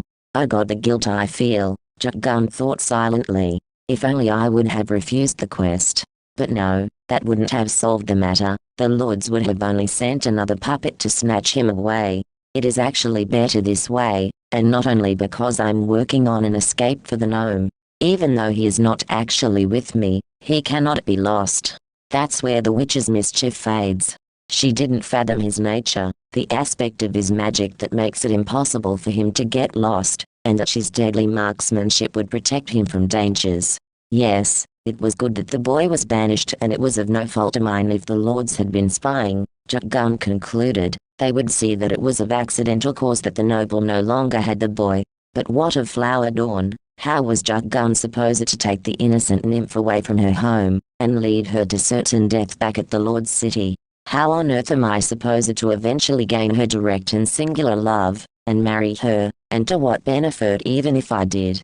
Jukgarn now came to understand to some limited extent the severity of the Lord's plan, and how they are crushing the other creatures living in the count. The gnomes, the dwarfs, and the elves. These three species make up the majority, along with the Lord's people, of thinking rational beings, and they all have their own unique heritage markers that hold them together. By eliminating the scions, the Lords will be able to control and kill off the others, leaving copious amounts of land and other natural resources for them alone to inhabit and enjoy. Yes, this final client will be the clincher, for not only does she knit her tribe of elves together, the love that radiates from her in its magical deluge across the count, also bands together all of the other creatures, barbarians, trolls, dragons, all of it. Such powerful magic bestowed in one entity. Destroying Flower Dawn would certainly usher in the new age of darkness that the lords conspire. But why do I have to marry her? Jukgarn could not answer. Jukgarn, a voice crashed through his thoughts. It was Lorik, and he prodded the young royal forward. Don't stop now, lad, we're almost there. Right, double quotation mark. Jukgarn looked upwards. Indeed, the climb ended in a platform that extended into a larger tunnel. Amazed, he surged forward. The climb was at its end, and he had not collapsed. Though however close to it he may never know, he had been so wrapped up in his mental dialogue, that he had been oblivious to the ascent. Perhaps he had even stopped climbing and the stout dwarf had carried his weight up on his shoulders. Lorik would never tell anyway. They entered this next branch of the cavern. Literally it was a branch, only hollow. It was of an average man's height, so the bear could walk comfortably upright forward. This tree was getting more remarkable the further they went along. After a few minutes of walking, Jukgarn's legs and arms numb from the climb, they came to the hole in the branch. The root had begun to get narrow. It made sense when he concentrated and began perceiving the caverns for what they truly were. Branches from the inside out. Jukgarn climbed through the hole with a little help from Lorik and found himself in another chamber. A room, no, a home with many rooms. This building must be resting upon one of the supporting lower branches, one of which they had just trekked through. Lorik heaved himself through the hatch in the floor. It occurred to Jukgarn that they could very well be in a completely different home than the one Flower Dawn inhabited, and with so many branches and corresponding houses it could take forever to try and find the proper home. What would the kindly elves think of strange invaders foraging through their neat private abodes? This would be difficult to deal with diplomatically, Jukgarn worried, and as that was what his office dictated he decided to let Lorik handle this impasse. Simply put, young noble, we cry. Lorik said seriously. Cry? Jukgarn asked him, not sure that the long strenuous climb hadn't had some effect on the dwarf's judgment. Exactly. You see, the way this exalted woman's love magic works, is that it involuntarily extends and reaches out to people or creatures who are unhappy, who are in need of warmth and caring. She has no control over where her magic travels to, and the closer Flower Dawn is to the recipient, the more of her love and herself is brought to them. That is why the trolls are evil and unforgiving in their nature. They are located so far away from her power, that it is weak and non-potent by the time it reaches them. Again, that is why these elves are so buoyant and happy. I'm betting that since we are so close to her already, especially being in her fabled tree, that we can call upon her love showers to lift our happiness, intensified with her magic extension, and also come to us in person. I believe we are that close. Lorik ended in a wry grin. Jukgarn couldn't argue with him. It was a sound suggestion, and their only chance. Oh help me, I didn't think that death would be help me just a moment of their time and I would grin here in any grave. It's so lonely without the dance, man, the warm laughter I often crave, but I suppose I'm being selfish for hoping for so much. The dwarfs would be too busy, that would asking way too much, so I rest here in pseudo-slumber waiting for the day when the green wolf can spare a moment, shed a tear and maybe pray. Oh help me, I didn't think that death would be help me. Lorik had used his magic vision tail and had sung a lonely song of his death. Probably that extra despairing boost of magic had extracted enough of the nymph's love-giving power and essentially her entire being so as to account for what happened next. The feeling of warmth drowning Jukgarn, revived his pale soul from the recent moment of grief and self-inflicted anguish, and the eternity of loneliness that he'd learned to flatten and deny. Now all of the heated emotion he had once suppressed, was taking an inflating breath of fresh comforting love. Love that fills and bursts. Love that reddened his cheeks and boiled his blood. But more than all of these sudden impacting, tentative, sensations, there was the kiss of the Horde. The nymph with her florid aura of diverse magic that gathers together in a single powerful stream, connecting the two of them, and finally letting him submerge peacefully, quietly, contently into a deep pool of fulfillment. The wonderful, beautiful woman stood before the young noble, her eyes holding his in an unbelievably strong securing grip. As if she were all his spirit and will, Jukgarn reached for a firm wall to rest his weary bones upon. This was Flower Dawn, the incandescent elven maid that he was to collect and ultimately deliver to the underhanded lords. Unless Lorik's campaign could stop this injustice before it was too late. She had a full, mature aspect, but with the innocence of youth shining prettily in her eyes, her hair, but Jukgarn stopped. He had no business with such idle and voyeuristic observations, especially when the visions were of this transcendental creature of wholeness. He shook his head, and spoke the words that he was bound by office to say, swallowing the aberration that formed in his throat. Flower Dawn. I am Jukgarn, an official notice server for the lords that dwell in Lord's City. I am empowered with spot collection, and thusly you are on such collection. Come peacefully, you are now, simply Lord's property. Jukgarn finished and looked coldly into the eyes that he had purposely avoided before. She was staring blankly into him with her jaw slightly set. Jukgarn demanded Lorik's participation, and the dwarf was instructed to bind the woman's hand behind her back. Jukgarn watched as Lorik dutifully did as he told him. The woman struggled somewhat, but her resistance was no match for the dwarf's swift and powerful strength. In a very short time they had the maid tied hand and foot, with a piece of the green wolf's cloth stuffed between her pretty, pink lips. Jukgarn felt awful, but did as the dwarf had suggested. Jukgarn had made hostage the woman of Woodnet.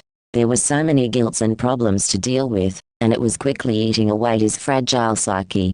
However, the most immediate and detrimental problem was how to get out of Woodnet with the elf, without being detected by the entire community. For surely if they saw the invaders elf-napping Flower Dawn, even these joy-filled people would turn ferocious. And what of the entire count? Jukgarn again pondered to himself, when they found out that I had stolen the love-giver. Surely, I would be fighting every creature that had ever felt her happy tidings. No, we had to be covert, or certainly we would be assassinated before we even exited this natural wonder. Jukgarn consulted Lorik privately, so Flower Dawn would suspect that Lorik was just another collection. The dwarf seemed as stumped as he was, and neither could figure out how to depart the great oak undetected, short of growing wings and flying ourselves out. That's it, Jukgarn cried. What's it? I was only kidding when, Lorik replied uneasily. No, I mean not to fly but to do the opposite. We can walk out silently, under the ground, Jukgarn said, growing hopeful. You'll see, I seem to remember something grey, the tower druid had said. He told me there were underground tunnels leading from each watchtower. I had originally thought that the tunnels derived from each independent tower. But now that I've seen this incredible tree, and its hollow appendages, I know that the tunnels are nothing more than hollow roots. When I travelled from Grey's Tower to the Valley of Cries, I used an underground passage, one of many that branch out from this tree. We could very probably enter another one of those root caverns and travel to any desired location in Ashings Count. Jukgarn turned his gaze to the nymph bound in the corner of the room, shaking in nervousness, or perhaps anger. She would know which one to take. Lorik agreed with a nod. Only, where do we wish to go? Jukgarn asked the dwarf, who seemed to grow nervous as the woman. Wherever you desire, he said, eyeing me intently. Jukgarn didn't catch it at first, but then realized that Lorik was acting out his part as another hostage. He glanced about looking for spies, but couldn't see anything unusual in the quaint elven home. Get the girl, and start walking back to the trunk. Jukgarn commanded, feeling more frightened than he let show. If there were spies about, and Lorik had spotted one, then he would make it plain that he was loyal to the lords, and the only sure way to display that was to ask Flowerdorn the way to the lord's city. If they began a trail that would lead them on an underground route to the lord's city, Jukgarn was sure the spy would depart and have a report for the lords that they were making our way back home, with at least 2 of his 3 collections. That would suffice for now. Jukgarn would have liked to ask her which route would take them to the ruins of Mark, as that was the last place the real Memeskel had been seen. But now that security had been beefed up to check on his mission, Jukgarn had to accept that he may never see the cute gnome boy again. Though as long as that child was free from Jukgarn's clutches, he was relatively safe. Funny how that works, thought Jukgarn. I'm the one who wants to see Memeskel safely back to his legion, yet if I were to try and do just that, he would be in more danger than trying to fend for himself deep within the Count's wilderness. Then Jukgarn followed his clients back into the branch and headed for the trunk that would lead them down to the ground level. There he would announce his decision to make a direct line for the Lord's city, and the initial steps of this complex strategy would commence. Flowerdorn touched her hands to the oaken wall, another passage opening up before them. Lorik had unbound the maid for the descent into the tree's stomach, so they continued her freedom on an oath of faith from the woman that she would not try and escape. Lorik seemed satisfied that any lingering spies would see this as necessary for the travel to the city. Jukgarn bonded this facet of the woman's magic as they walked along the dark passageway, how she was able to conjure another portal seemingly out of nothing. He figured that Flowerdorn was a druid, as well as bearer of the love magic. Grey and the druids of Druid's Watch had confirmed that each of the Count's 3 towers had a stationed watcher. Flowerdorn, being as old as the Count itself, was probably one of these druids. Her immortality was another good argument for that case as well.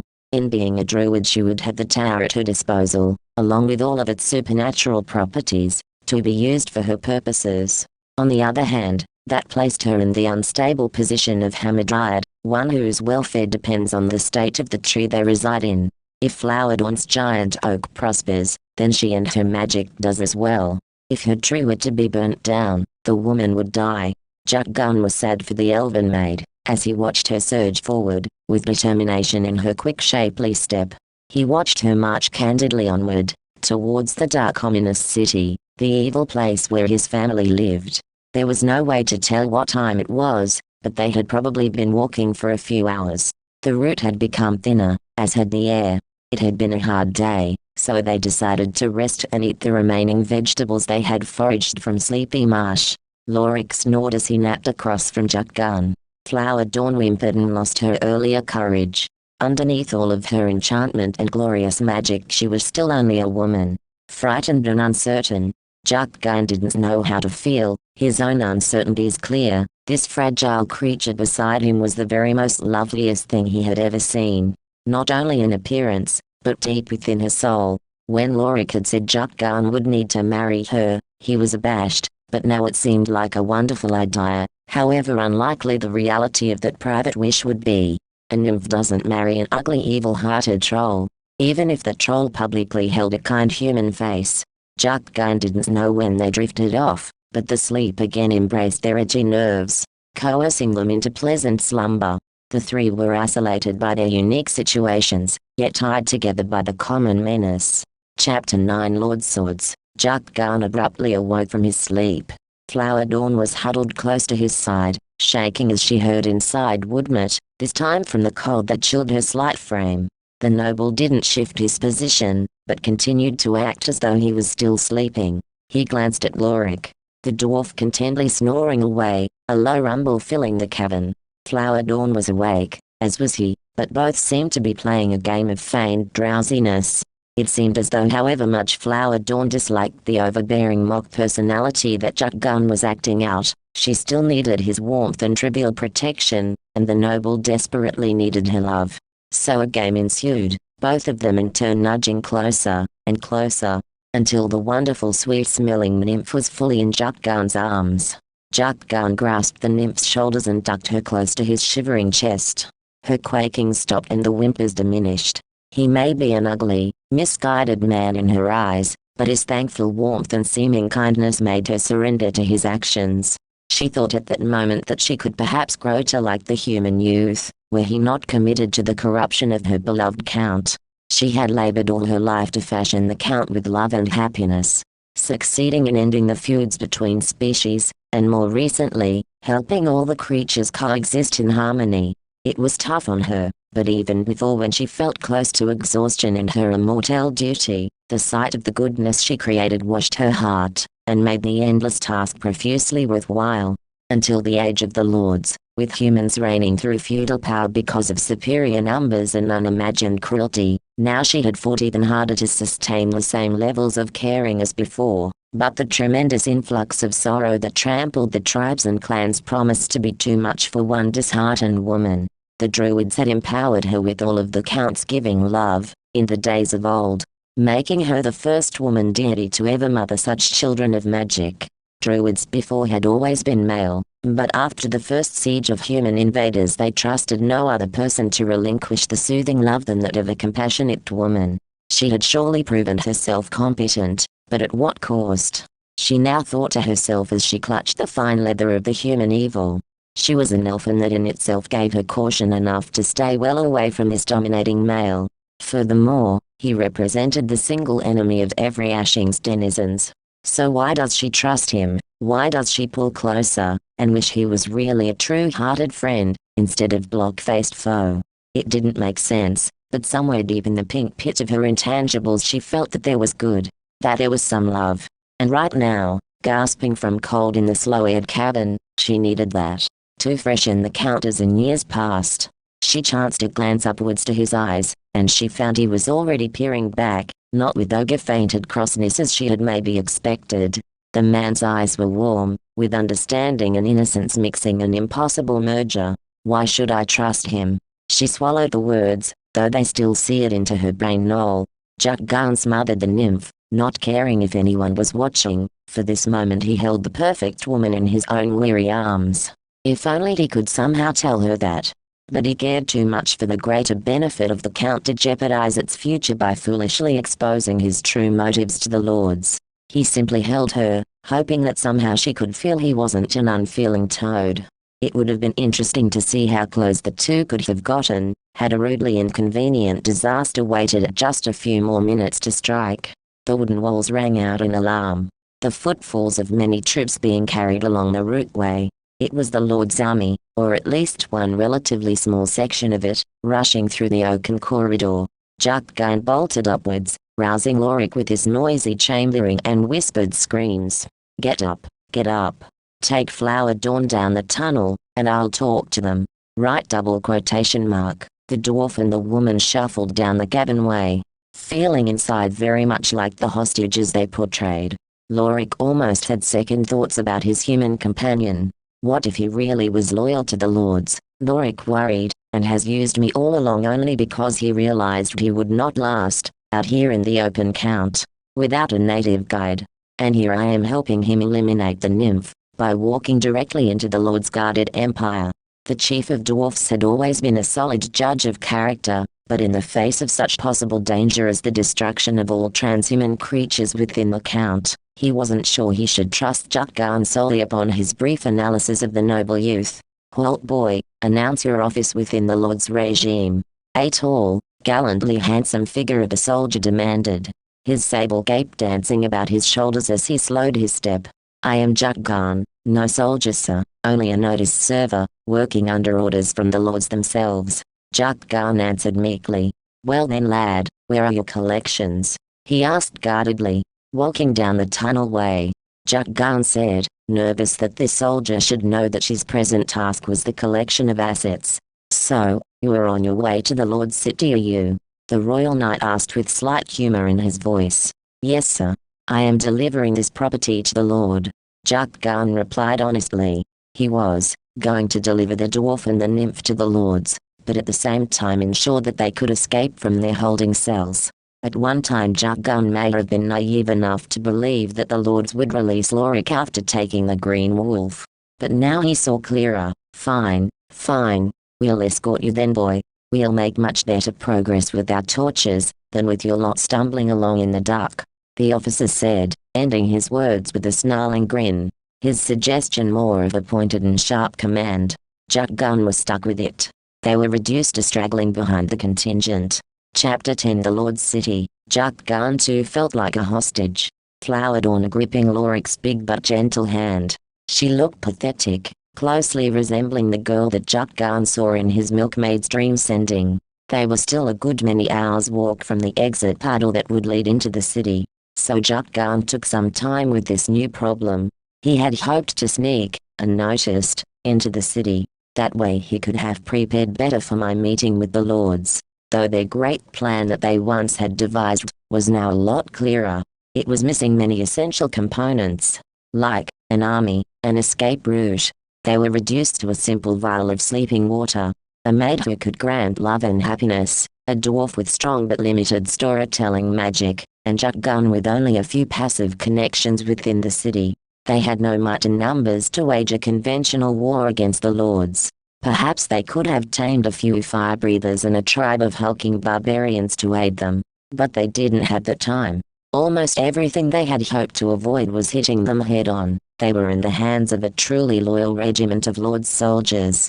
If the young noble let things continue unhindered, the lords would have flowered on to dispose of, the Green Wolf to crush, and Jukgarn would be reassigned to find Nemeskel along with a chaperone mercenary to ensure the quick and unpolitical death of the poor gnome child. The thoughts flurried in his head. He had no good suggestions. Nothing that would grant a certain victory. Jukgarn feared to himself. And what price would that victory over the lords, my father, demand? Is it really worth all of the pain? All of the disrespect I was dealing to my people? Jukgarn walked onwards, as did his companions, with the frighteningly calm and quiet group of soldiers glancing often at his terrified collections and balking at the self-doubt that drowned his better judgment.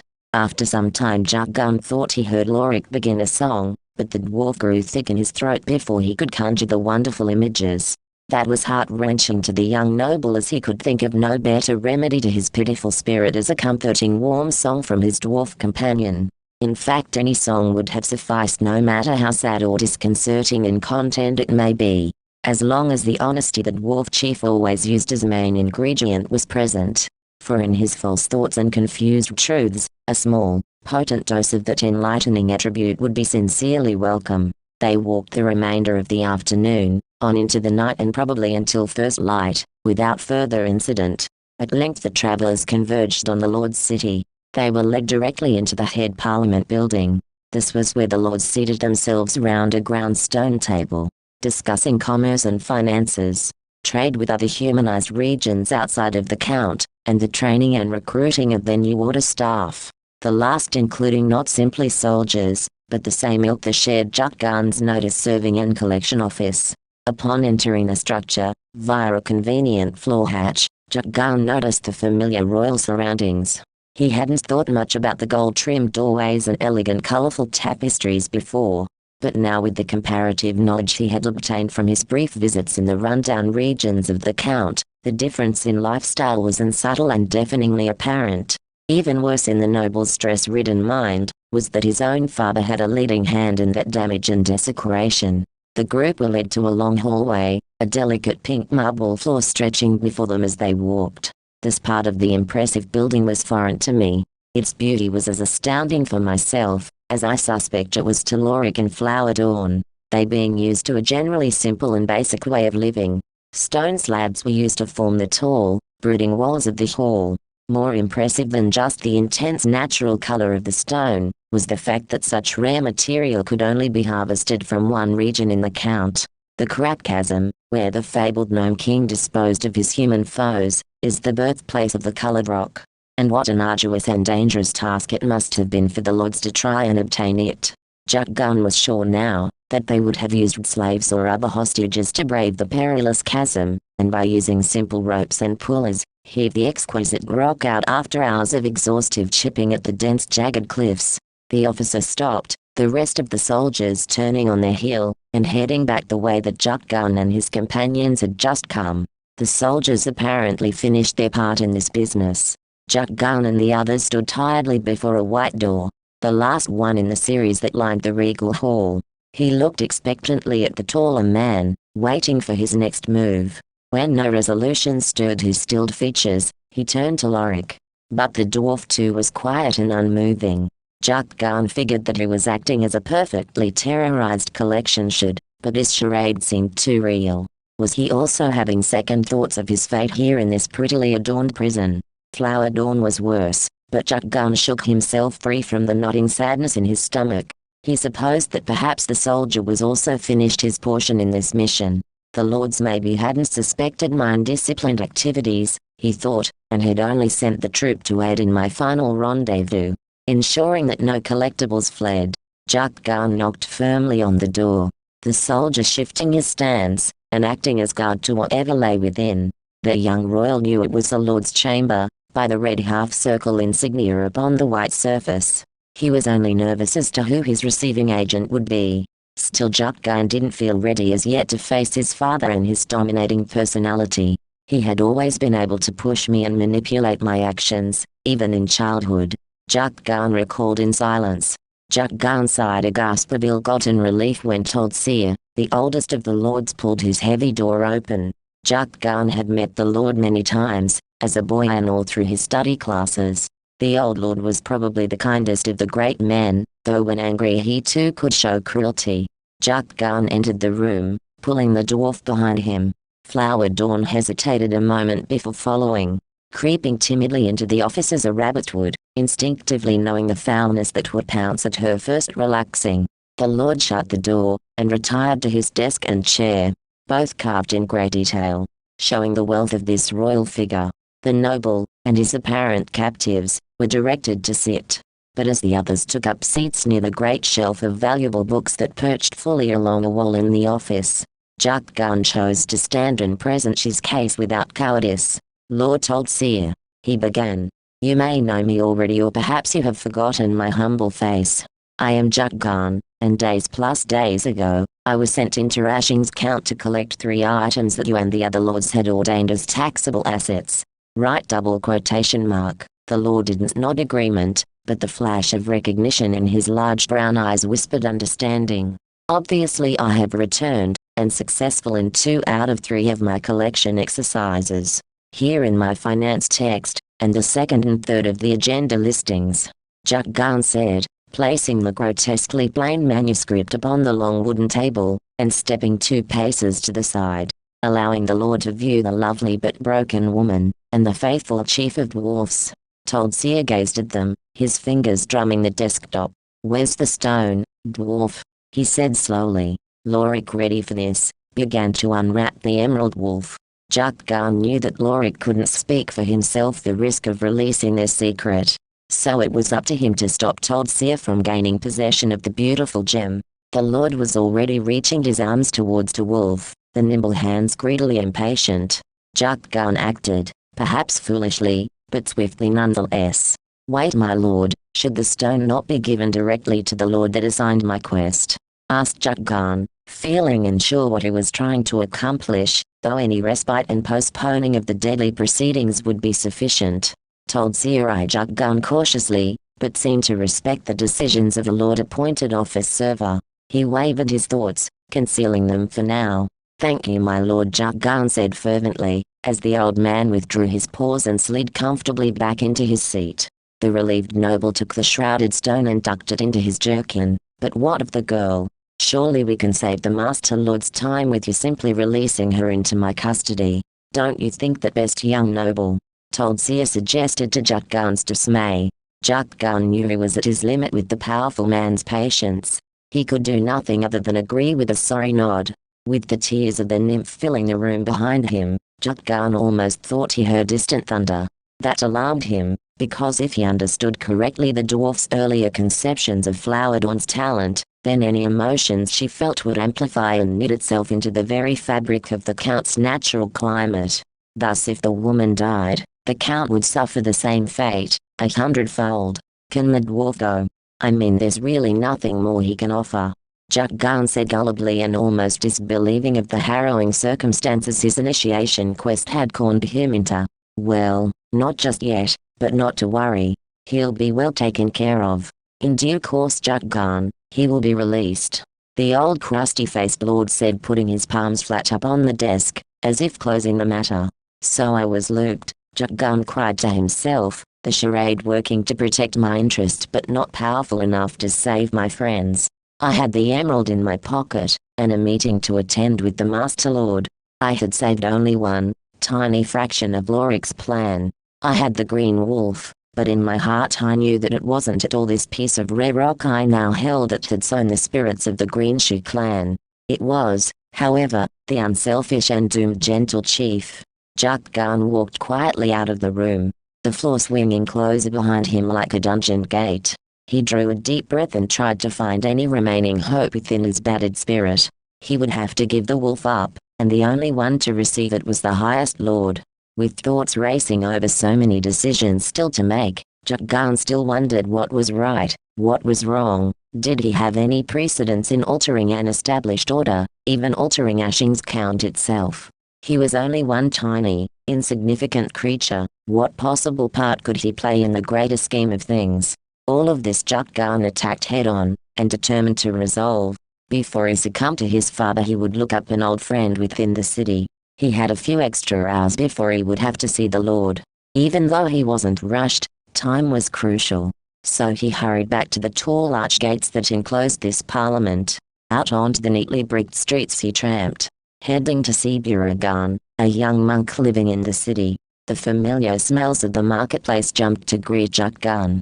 He was en route to the crumbling remains of a once handsome temple, but needed to take a shortcut through the city bazaar to save him precious moments.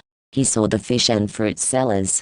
They were spread roughly upon goods shipping crates, but there were also very fine silk tents that contained fabrics and linen of exceptional quality. Others displayed perfumes and oils to sweeten the bodies of rich noble women. It was busy today, the people wrapped tightly in their own affairs that ran day and night within the city. Today's show featured exotic animals, like predator cats, that were imported from other human habitations. There were also fire-eaters, and reptile tamers with snakes turning their naked limbs. What caught Jukgarn's eye as he briskly walked through the town square, was a tiny child he saw dressed in a jester's clown suit, the juggling hat drooping miserably over the eyes of the boy. He was chained to a heavy block of iron, and was performing simple juggling. The entertainment, however, was not from any spectacular feats the boy was performing, but from the small stature he possessed. Howls of freak and midget diffused the mixed air, all of the lookers poking and dancing excitedly about when the child dropped a bowl or stifled a tear. Jukgarn dropped his eyes, not allowing himself to be drawn into the perverse badgering. He continued to walk, head bowed, past the heckling audience and degraded gnome child. He swung around suddenly, fear and joy curdling like sour milk in his tight midriff. "Nemescal!"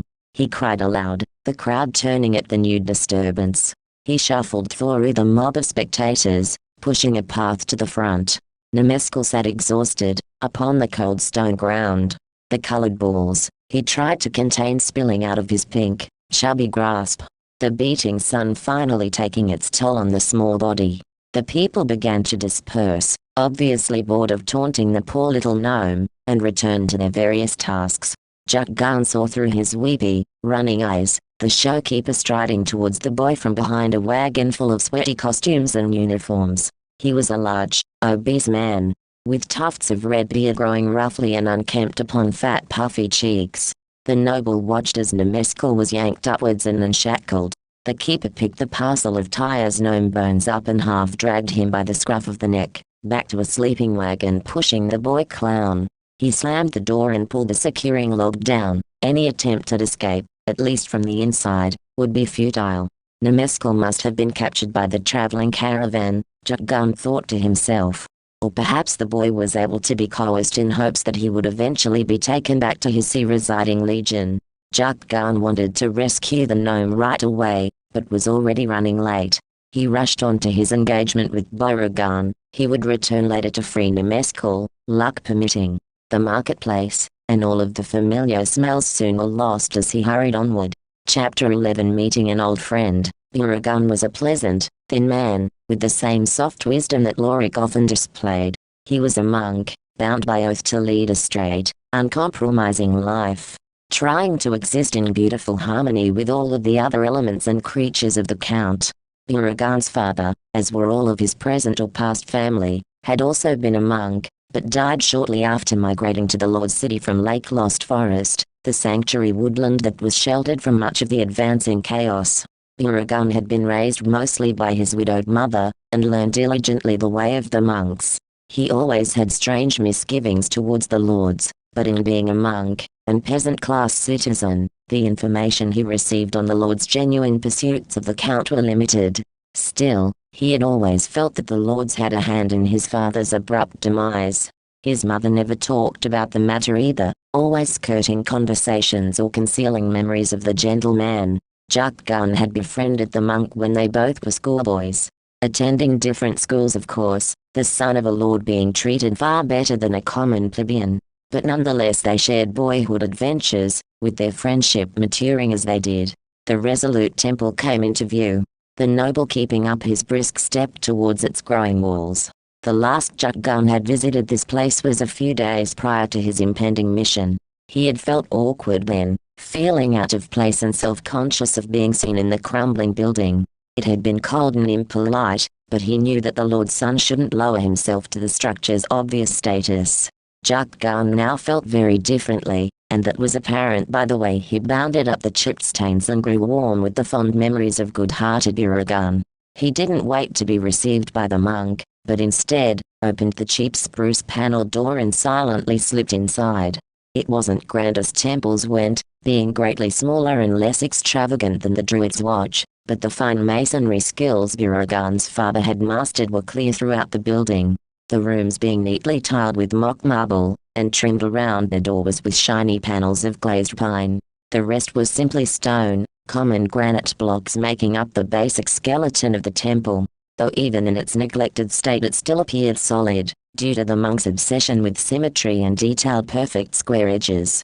Had the materials used been of better quality, this unique structure would be an incredible example of refined craftsmanship. Jukgarn found Beauregard poring over a great tome, in his expansive library. "Ah, the royal returns, and much sooner than I had expected. Come, sit down, friend noble," the monk said, closing the book, and returning it to its shelf. "Well, was it all you expected? Did you learn anything exciting?" He beamed, seeming more interested than ever in the particulars of Jukgarn's quest. The young royal didn't know where to start, so he just began with the first client, the gnome boy. He imparted all of the pertinent details of the adventure so far, trying to stifle the agonizing memories that were dredged up with the story. They talked long, in the quaintly warm library, about how and why Jukgarn finally came to see the wrong in his father's deeds.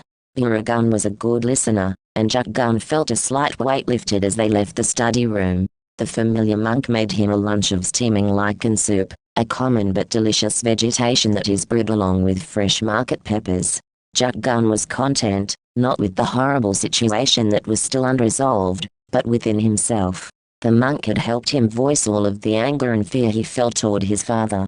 And now, Jukgarn was able to think clearly, giving him a chance at a second plan to usurp the lords from their foul ways. "We know that Lorik and Flowerdorn will be thrown into the lord's prison cells. And we also know that Nemeskel is equally imprisoned by the fat showkeeper."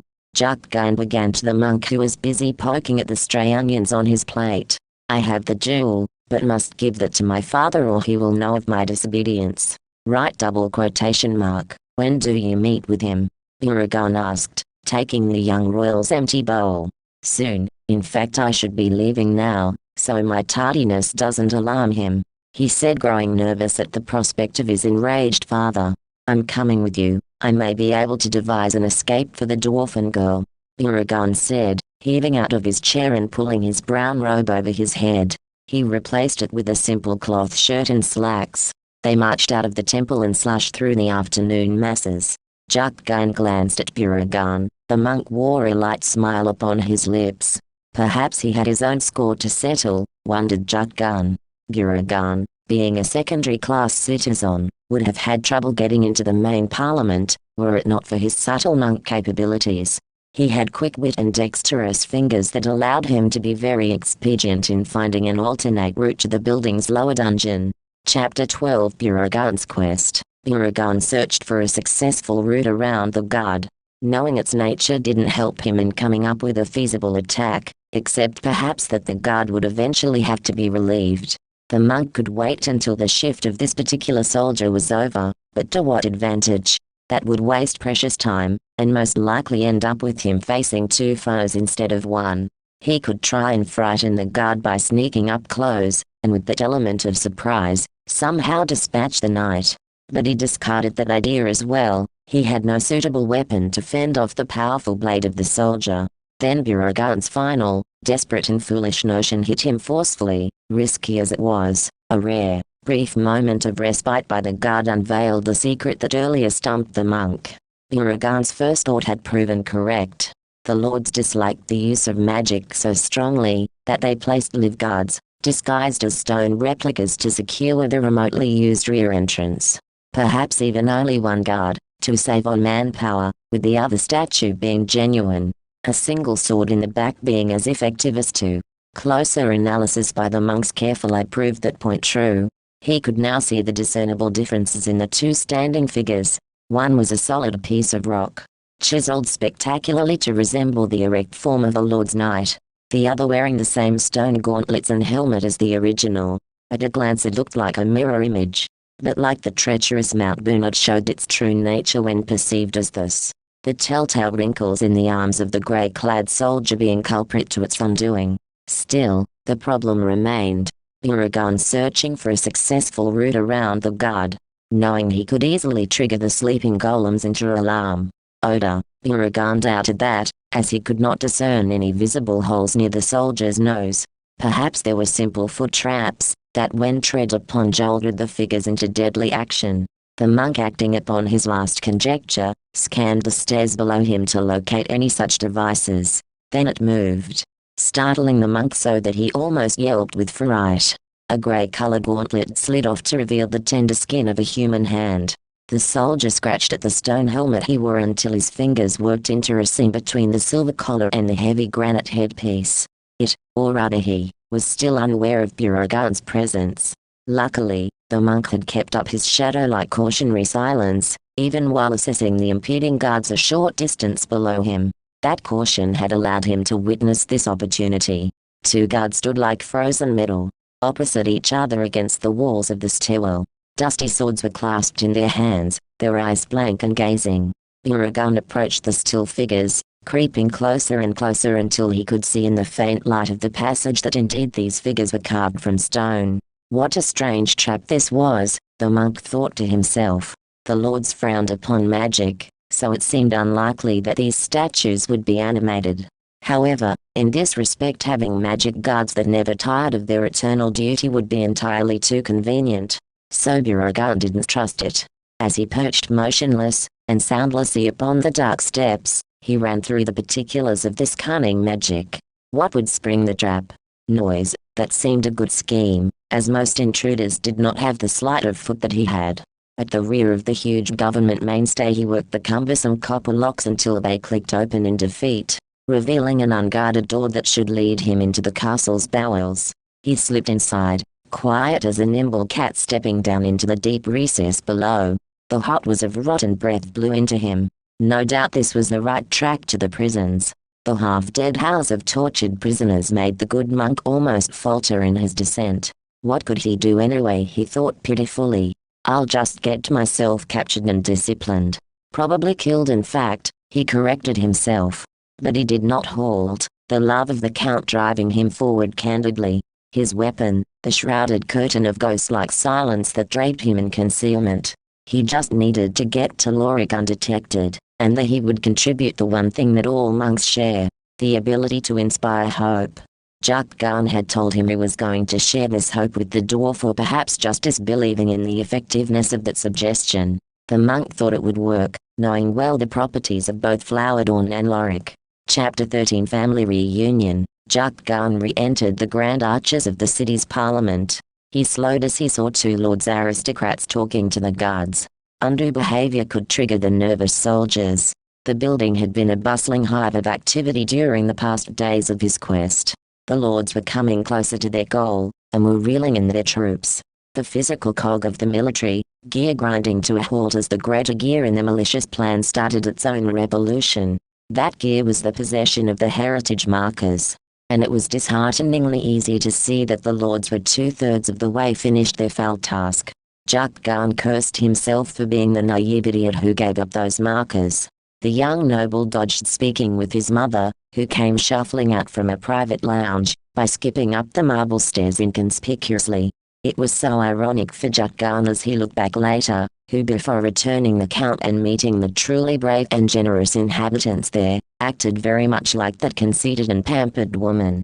The young noble continued up the dazzling stairway, gripping the long gold railway. Large picture windows were at his back, giving an arbitrary view of the Count's vestiges.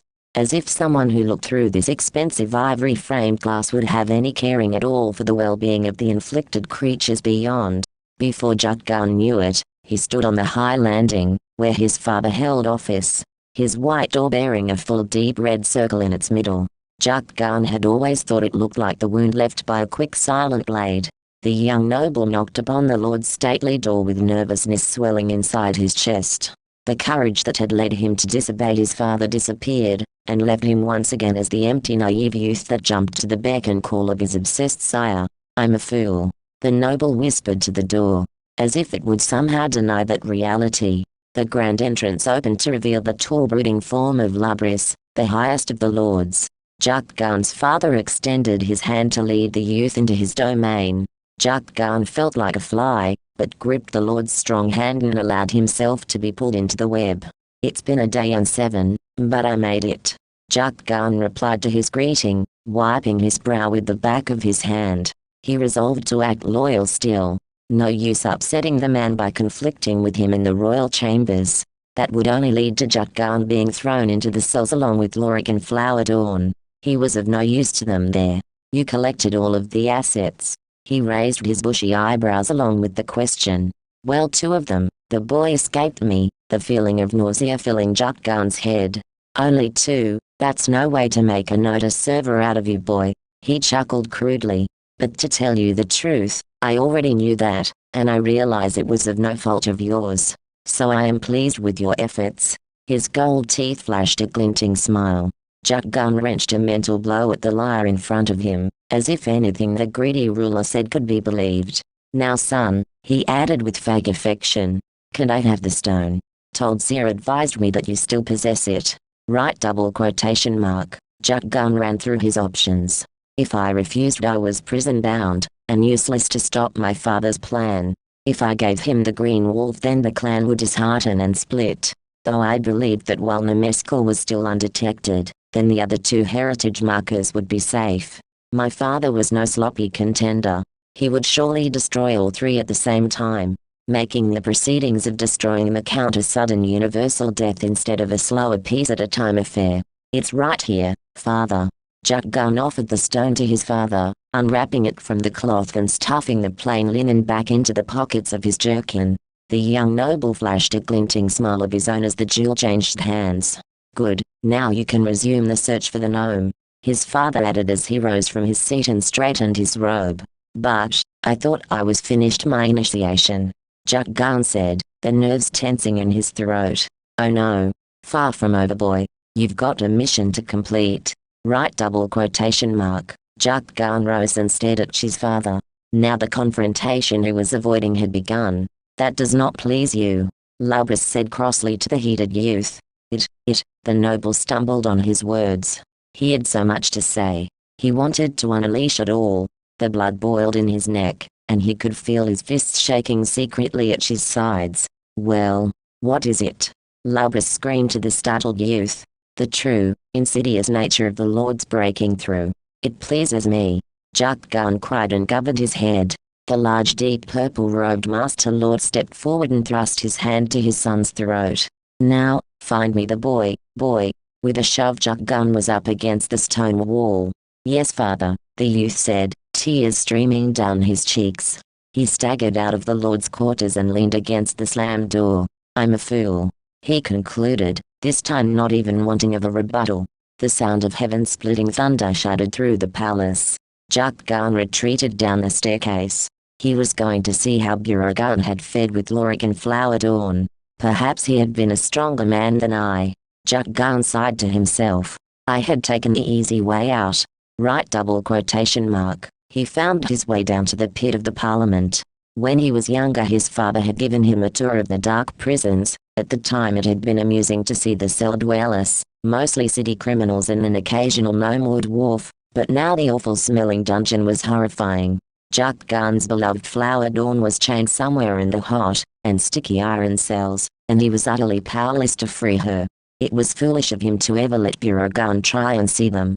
Jukgarn could get away with being down here, but the monk would surely taste the death of waste water if found lurking in these forbidden recesses. Meanwhile, Jukgarn was still on his way down, walking noisily toward the unmoving figures. He didn't in the least try to conceal his approach. Faith, the monk repeated in his mind. He focused his wide eyes dead ahead of him. Closer and closer and closer. He clunked down the dusty steps.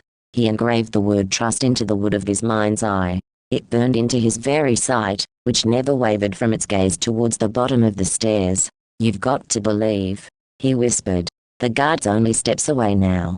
He drove into the final step, sharing it with the stone figures. Faith, he shouted as he saw the flash of granite to his right. He didn't flinch but continued with the convicted stride, as the sword rushed down to meet his supple fragile skull. Clang. The horrible sound resonated through the deepening corridor. The blade of the sword slashed down hard upon the granite helmet of the second statue. What's this? The guard screamed. Jukgarn kept ascending to the dungeon. He could hear the grunts of the first guard as he toiled to free his sunken blade from the stone. Come back you slimy worm, I'll kill you. Hollers from the guard turning to mush as Jukgarn met the final step, and turned to see the long rows of prison cells. They lined both walls of the corridor. Stagnant light filtered from a vent which was locked on the dark much-coated ceiling. It was like all of hell's resistant residents came to hide here. Gaunt-faced prisoners giggled to themselves in comforting shadowed corners. Bowls of a dog-food colored slop were dished in front of each cell, as if tantalizing the confined fools with its sickening delectability. Until a shrouded cell master found time to kick it closer to the bars, where knobbly fingers could fins its putrid contents and tongue and greasy lips devoured the same. The monk made his way past some of the more terrible-looking prisoners until he heard a soft muttering a few cells ahead. He lifted his eyes from the stained floor and hurried to the strange noise. Jukgarn peeked through the bars of the deep cell, and saw Flower Dawn. A mountainous wind blew through his quickening heart. He clutched the bars tightly, his knuckles sweat-soaked from the pressure. The woman of the woodnet was in a tattered dress, once rose-tinged but now as dirty as the grimy cot she crouched on. Her eyes were wild, and her pretty face contorted into that of a caravan's clown. The monk stared at her, waiting for a response. A slime dripping every so often from the ceiling onto the matted hair of his head. Dawn. This was the first time he had ever seen the love-giving person. But he knew something was desperately wrong with her. She wasn't blinking or even breathing noticeably. She just curled close to the wall, slop at her feet untouched. Dawn. The monk asked again to the mannequin in the cell. That's her all right, mister, but she won't answer you. A hoarse voice called from the next cell over. Jukgarn peered in. The new disease was shrunken on a bed in the same pitiful manner as a nymph. Who are you? The monk asked quietly. Lorik, of the Green Shoe clan. I was. Quiet, now listen to me. I think we can free the love of the Count from Flowerdawn's dying spirit, but we haven't much time. There's a guard who I am sure is on his way down to stop me. Right, double quotation mark. But how? How can we free it? The dwarf asked, rubbing a soiled fist into his paining eyes. Hope, Lorik of Den. Hope. The monk said deliberately. I've got you now, you fish-headed knave. The heavy soldier said as he burst into view. Hope, and sing. The monk trailed off as he ran from the cell, spilling over some residue from an empty bowl. The guard slashed by, gaining on the monk. Lorik pushed his soaken hair up against the bars and strained to watch the scene. But both were out of view, rounding a corner and continuing the chase in another chamber corridor. The dwarf sat on his dirt bunk. The nymph and he had been ill-treated, starved and humiliated. They were both broken, but the girl was much farther along. She had stopped talking a few hours earlier. Lorik had just about given up hope, but the monk's strange air of faith and goodness had given him a welcome push. He did indeed feel hope rising within his eaten soul. Sing, the dwarf whispered seriously. He drew a great breath of the awful-tasting air and held onto it, waiting. There it was. He felt it, the hope. It was the song he had heard aboard his green shoe ship. A young maid had been singing it on the date the clan had shored at Ashings Count. It had been all but forgotten, but now he remembered it. Remembered how it had inspired him. Made him trust the shore that slept along the sea of dreams. Lorik let the cell and all its noxious filth slip easily away. He concentrated on the ship in his dreams, the water flowing all about him. He sang in the vision, and alone in the fevered dungeon he sang like he never had before. Flowerdawn, I am calling you. We need you. Listen to my song and watch the verses lay before your kneeling eyes. This is for you, and all of the joy you once gave. It is about the man who would rescue you from your sorrows. The man, the dying Count, and all of us fighting for it must trust and pray for and love. He is the man you must love, the one who will sweat for your happiness and rub cooling life back into your burning hole. Your love showered the Count from below and above. Now rest gently and let him love you. It is your turn, your time. The man, he will come. And Lorik sang his vision tale of the man, fighting off the evil beasts. Your man, he will come. Summoning from a far-off sea. Your man, he will come. Throwing himself to heated fires. Your man, he will come. Flowerdawn rocked back and forth, with her aching head dropped sadly between her raised knees. She wrapped her arms around her hungry waist. Why can't I believe? She screamed, and cried but mostly only sunk deeper into the blackening emotions. Only she could shed the light of love. That was her purpose. But her thinking was fragile, and heartstrings thin from years of grieving. She sobbed openly, almost dressing the dismal prison in sympathy before the tears hid themselves again. She sat blankly, withdrawn to her secret refuge, where things grew sweet, and the sun warmed the smiling faces. Lorik had lost. The man had not come. Jukgarn's probably eating a roast turkey, in his gold-trimmed sleeping room. He thought distrustfully. It is over for us, my dear Dawn. The numbed chief said, rubbing away some of the mud and gruel from his worn shoes. The echoes of lost faith clawed at the roof and walls of the entire prison. And when the nymph cried again, there was heard the thundering of the sky's rage, and 1,000 pinpricks stinging the earth. Jukgarn crashed into Jukgarn and the guard soon followed to knock the three figures all on their backs. What's going on? Jukgarn demanded, pushing the guard's raging hands out of his face. Noble Jukgarn. This thief was rummaging around in the cell block. He said nervously, rising from the damp floor. The monk and Jukgarn rose, and both dusted off their own clothes. And why are you down here? The guard said again, growing suspicious. I'm looking for, the same crook. The noble said anxiously. He stole some bread from the market and I saw him sneak behind the palace. I figured he came down.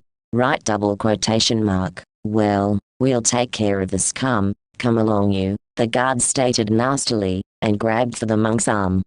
Wait, I've a better idea. You leave him with me and the noble started. I'm sorry sir, but we'll have to take him to see Granaham, the cell master. The guard said, growing suspicious of the noble's motive. You'd better come too, I think. He began, but was taken aback when Jukgarn shrugged the guard's loosened hold and darted back the way he had come. "Come back here, you filthy swine," the guard boomed as he lurched off after the monk.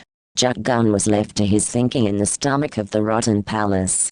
The guard is going to catch Jukgarn, but if I stop him then I'll be thrown into the cell. Jukgarn ran his fingers through his hair and dashed back up the stairs. He had an idea. Maybe he could unleash Flowerdawn's power another way. Jukgarn's hope theory had obviously failed, though he had a flashing thought that it was his own absence from the group that destroyed its chances for success.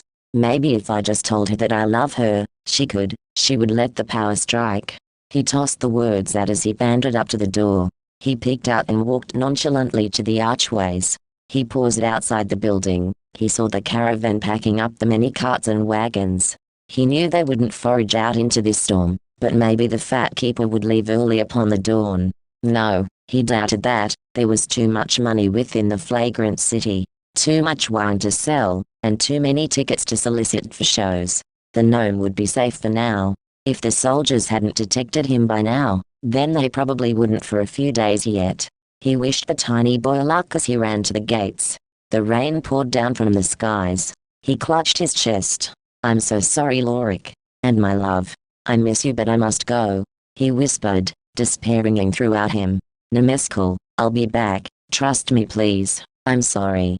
He vowed this to the city, and to the Count, and rushed through the great iron gates. Stricken with fierce guilt, the noble plugged on into the chill night. He wrapped his arms about his chest, trying to cut the sharp wind at least a little. The unusual storm beat bright flashes into the heavens with patterns of midnight clouds delightfully swimming among the showers. The Count was failing, like a small child, burning with fever and pestilent illness. Even, perhaps, like the vulnerable women of the Maid's Milk, punishing itself, like the maids, because of its own neglected children. Those helpless babes, being the inhabitants of the Count itself. Jukgarn wiped the freezing rain, or perhaps only tears, from his grimy face. "That may be the answer," he said, trying to pass on what little inspiration he had left, to the despairing sky.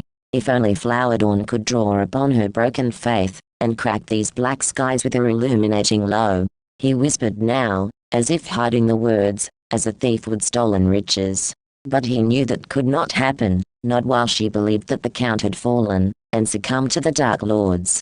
Jukgarn had surely blasted the dwarfen girl with verses of faith, implementing Lorik's vision tale, and almost succeeding to draw forth the chained love of their homeland. But it too had proved too weak. The discouragement of the girl worked to overcome the good feelings of hope, and sink back exhaustedly to retreat internally, still confined by the crumbling walls of her sanity. She simply refused to unleash the power of the Count, perhaps hoping to salvage it, for a better time, maybe hundreds of years hence, when the mighty human throng had self-destructed, or departed, searching new conquest. The noble ambled on, the slippery rain making the sands tenacious as it mixed into a deep-hued grit. That time will never come, it must be brought to conclusion now, he thought. The desperate song of the clouds booming, as if in acknowledgement to the noble's inward statement. And the song still thundered, as the hopeless noble walked on, staggering toward the thick lake of the milkmaids. He would come to rest near the skirting pines, that acted as a natural gate, sheltering the lakeside community from vacant glances. In that wet, ominous, storm-ridden forest, the noble curled up. Uprooted from his glamorous city, he now slept pitifully under a milk pine, the milk tears mixing with those of the youth. "The morning will glow," questioned the shattered youth as he peered up into the cold black fathoms. Some resistant reply had muttered back to him. He didn't hear it. The devastating journey that had sealed the Count's doom, blew his reality to the solemn dreams of the maids. Chapter 14. May I call? The baby lay dead. A child's sweet odor of innocence thrilled the onlookers. Among the group of kneeling female, garbed in cream-white robes, there stood a mesmerized man. Hands limply at his sides, he watched wide-eyed as the scene unfolded around him. A hint of ice in the air, and disquieting chants swarmed about the child. The lake rippling just beyond, as the trees bowed their thin green limbs almost to the ground. Wails descended upon the group, but it wasn't the maids. 'Twas the heavens themselves, parting the foaming sky in a neat circular mouth. The man in the middle, the roaming destroyer of truth, broke his distilled gaze. He cast about himself searching for the misery that the others felt. Nothing came to him, and even the tugs of the women beneath didn't hook into his convictions. There was no pain for the beast. The cold eyes simply watched the occurrence without condolence. Faint cries of outrage prickled but did not penetrate his closed soul. And the maids pined their sorrow, each plunging themselves into the deep, forgiving waters. When the man stood alone, save the expired child, he simply turned and strode back into the forest. The cooling heart of the man, as bloodless as the baby. The grey morning greeted Jukgarn, much earlier than he would have otherwise awakened. His previously wet dragon scale had dried in the night, but he still remained damp and frozen from head to foot. The cool climate was ever increasing, and he was sure that it wouldn't be long until frost appeared, not long before even snow began to fall. The squirrels and resident birds chirped angrily at Jukgarn as he passed the remaining naked pines. Before him was a quiescent lake. Pure white was its calm surface, with tiny yellow flowers sprinkled along its shore. It wasn't extremely large, for he could see readily tiny bungalows situated upon the other side. These huts were where the milkmaids resided. Jukgarn intended to cross the waters to visit the maids, but as he peered into its hazy depths he spied a long, dark form. It spiraled through the water, a silver gleam sparkling as the underside became visible every few seconds. Jukgarn recognized the creature as a breed of water serpent. Lorik had familiarized him with many of the Count's strange creatures. However, this serpent was unique compared with others from across the land. Its proper label, which it borrowed from its natural environment, was slow silver, duly named, as it was found in the turmoil of waters within the slow silver lake. The great majority of all serpentine creatures, whether land or sea-bound, were found in the forests surrounding Sour Snake Stream, but the most dangerous of them all were the few that coiled within the thick metallic waters of slow silver. The nature of the snake was nothing spectacular, if you ignored its large size. It had no illusory magic, as some large snakes had to create frightful images to aid in trapping its prey. Neither did it have poison fangs or spit. It was a simple coiler, a beast that wrapped its massive form around its victim, suffocating it before consuming it at leisure. What this dangerous creature was renowned for, ironically to its name, was its time-splitting speed. When inclined to do so, the huge snake could spring upon its prey in a furious, blinding jump that could almost match the speed of the sun's rays. Jukgarn leapt backward a few feet, as the blurry form rose closer to the surface. Milky ripples filtered endlessly across the surface of the chilly water. He didn't want any part of that deadly serpent, but needed to cross the lake to get to the milkmaids. The young noble pondered about going around, but still the Vern could strike at any moment. He could walk in a great arc, through the forest, and eventually come in behind the women's tiny cottages. That, however, could take some time. And as the huts are right along the shoreline, he could still be in danger of the silver menace. Jukgarn crept back to the water's edge again, cautiously searching for the snake. The lake alarmingly calm now, even though the spitting rain and wind still howled. He supposed the pool had a similar viscosity to the thick fluid of the slow silver lake. So the maids were able to use it to hold the great serpent for protection, the snake obviously not caring where it found its meals. That puzzled Jukgarn as well. Why would the maids go through the trouble of dream-calling prospective husbands, and then have a monster such as this simply gobble them up? Jukgarn voiced, but clasped his hand over his mouth when a stir in the water directly ahead startled him back to the perilous situation. Jukgarn threw himself to his knees, then went flat against the soaken soil. A brilliant flash burned into his eyes.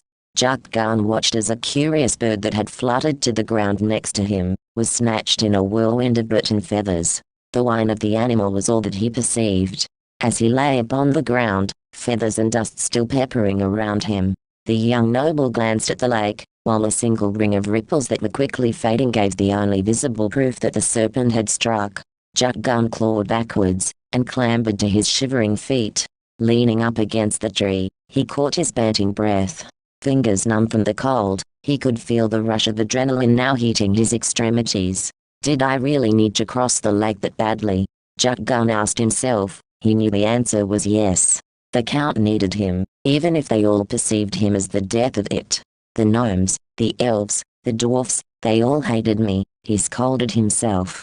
The maids, who I had already snubbed once, could care less if I was indeed swallowed by their snake. Lorik and Flower Dawn, whom I seemingly left to their doom within the city, thought I was a traitor. Only Jukgarn knew I was looking for a new miracle to defeat my father, the savior of Ashings Count. Jukgarn sarcastically scoffed. What were the druids thinking, when they chose me as their hero? He mopped his forehead, a tingle ran through him, and with strange courage the young noble strode towards the Maid's Milk Lake. Jukgarn dived into the foggy water, lungs filling to burst with chill winter wind. His arms propelled him forward, though the milk held more resistance to his strokes than common water, due to its richer consistency. He didn't come up for air, nor did he open his eyes. It was his foolish plan to cover the distance of the lake, as much as possibly anyway, underwater, figuring that the snake's supernatural speed must have some limitations. Like, perhaps the beast had to have a certain amount of its overall length out of the water to gain suitable leverage for its leap. Hopefully, in the water, the snake was no faster than any other reptile. Jukgarn's first clue to this was when he saw its slow twisting form upon initially encountering the lake. Swimming on, the stored air escaped his lips in tiny bubbles. It soon occurred to the youth that although this way he was slightly safer from the lightning actions of the slow silver, its long hardened fangs could still readily destroy him. Why hadn't I thought longer? He bubbled to himself. His first breath of oxygen was almost expended, so he flipped open his eyes and rose to the surface. Flinging his head about water, he drew in a gulp of air hastily, then plunged back into the creamy liquid. He searched for the looming snake, but could not see its voluminous form. He kept swimming, as fast as his weakening legs and lungs could permit. Again he chanced a breath, and successfully made a third sprint for the opposite shore. The pressure inside his tiring lungs was intolerable. But he wasn't about to give the snake any chances to snatch at him with its lightning-like leap, if at all avoidable. Arms propelling forward, heart beating like a clansman's drum, and his unconditioned legs trying to keep their dizzying pace, he swam. Swam like he never had before. He pretended that he was a sharp thin arrow, unthinkingly shooting towards the objective. He didn't feel the emptiness in his chest, the fire that flamed in his aching heart, or the explosion of hungry blood that flushed his clenched features. All of that he ignored. He popped open his eyes, and almost laughed. He could see a dark, fuzzy blur a few meters ahead. He closed it off his view again. It must be the shore, he assured himself. Just a little bit longer, then I can rest. Right double quotation mark. His sides seemed to split with the lack of air. He drove onwards, wanting to open his eyes again, but not wanting to risk the image he had seen, to be revealed as his imagination. He could not handle that revelation. It is the shore, it is. He cheered, continuing with all the vigor he could muster. His head was spinning, but he pushed that away. He was conscious now of every exhausted cell beating and throbbing inside of him. Spinning, spinning. I need air, he called, as if hoping someone might hear the plea. It wasn't just his head now, it was his whole being, twisting and spiraling like the silver serpent. Around and around he went, pressure tightening his already collapsed frame. Slow silver. He grumbled, the crimson bubbles blowing free of his throat. He went limp, and let the stirring danger snap away his final struggling sinews of will. The blackness blanketed him, and he thought briefly of the rapids. Who's going to save me now, Grey? He asked gently, before relieving his fate to the milky waters that surrounded. Gentle fingers rubbed life back into Jukgarn's burning temples when he regained consciousness. He was upon the bank of a sandy stretch of beach. Through his blurry eyes he saw a golden-haired image, until he squinted more forcefully and was able to make out the cheerful face of a beautiful young woman. "You're very lucky to be alive," she said softly. Jukgarn tried to shift his position, but she laid a sweet hand to his chest and gently stayed the motion. "Don't try to move, your legs and arms are badly bruised," she said. "What happened to me?" Jukgarn asked the delicate girl. "You were violently swept about in the whirlpool within the lake," she replied, seeming nervous and unaccustomed to conversation. "But I thought that the snake," blurted out the old noble, the memories coming back to him finally. "Shh, enough for now. We can talk later." She put the tip of one pale, warm finger to his protesting lips. "Like I said, you were lucky.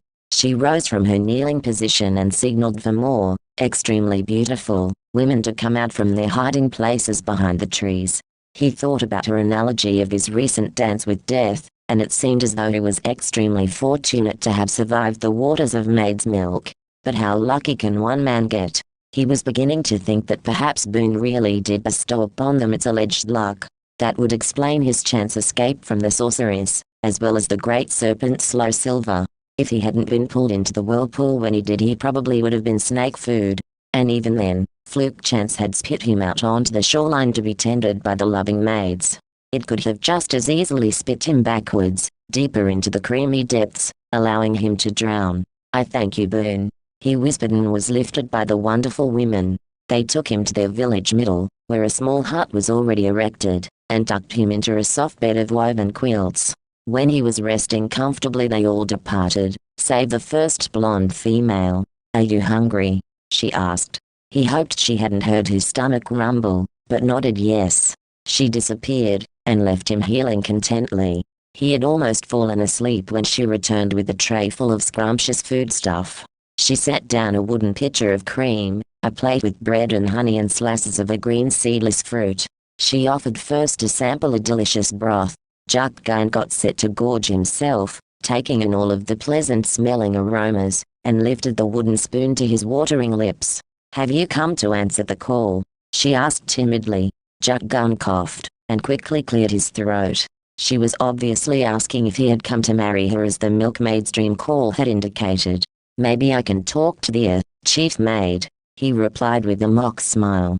"But it was me they were pining for. I was the chosen one this time," she said, tears filling her pretty eyes. Jukgarn hadn't expected this, though it should have been easily apparent that in her mind he would have appeared to be answering the dream sending. "Just let me talk to your leader, please, it is dire," he pleaded with the girl, until sniffing back tears she dragged herself out of the hut. The girl returned with a taller woman. Her hair was the color of ashes. She was older, and sorrowful wrinkles circled her dark eyes. "Good day, young man. I am Miracle," the strict face greeted the young noble with what seemed like suspicion. "I am Jukgarn. Good day to you too, madam," he said as cheerfully as possible. Again he attempted to shift position, but the faithful blonde nymph was alert to his movement and dashed to tuck him deeper into the cushiony covers. "We will talk at dinner. Sleep for now, Jukgarn, and dream sweet dreams." Miracle retreated from the hut with the bow to the young noble, and a curious smile towards the maid. Jukgarn was uncertain but exhausted and in a good deal of pain, so he tried to rest. To his surprise, he drifted off without effort. The glorious sun shone brightly in the cloudless sky, delicious smells of cooking filled the light air, and a splendid array of summer flowers colored the scene. A man and a woman were walking arm in arm along the beach front, laughing and taunting each other with tickling affections. There was also music upon the slight breeze, a hum really, that sounded like 100 soft-voiced children unifying a polished melody of happiness. The couple danced about and splashed in the sparkling waves, until the woman sank into the cool, vibrant water to rest a moment. And then the man too knelt in the pool, his hair and face wet with fresh mist from the ocean. He leaned close to the shiny-eyed woman, their hearts beating rhythmically with the waves around them. The foam splashed and happily twirled with the lovers touching palms and drawing together their bodies for the earth-shattering kiss. The noble shivered as the icy wind of late afternoon shuddered briefly through his fragile shelter. He stretched out, exercising his still-worn muscles. He didn't remember the wonderful dream until he had gotten up and donned his dragon scale that had somehow been taken off. The maid had set the uniform out for him. When he splashed water on his face, from the stone drinking basin, the blissful vision soon found his awaiting emotions once again. "I can see how they hook their man." Jukgarn grinned to himself. Having a girl who expresses her love to you every time you close your eyes could certainly appeal to a great number of men, but he remembered that the dream sending was only the shared efforts of all the maids. Once they had successfully roped the prospective husband for the assigned maid, then they would move on to the next male.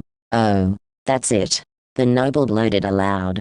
"If I could somehow write double quotation mark, come on then, you fickle fellow, it's time to fist," the pretty nymph called from outside. "Then we'll dance, then we'll be." Jukgarn interrupted the woman before she said something he might regret later.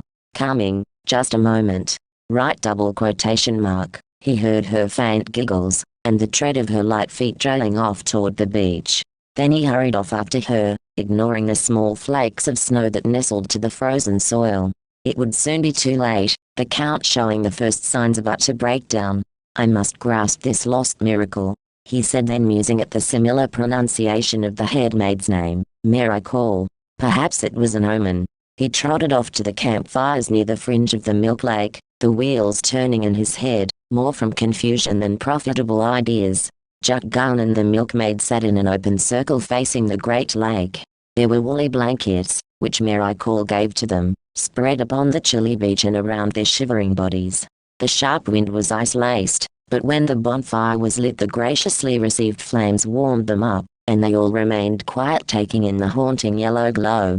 It was quiet dark now, shadows crawling like stalkers across the shoreline, and the girls' faces were shaded by the magic of the campfire light.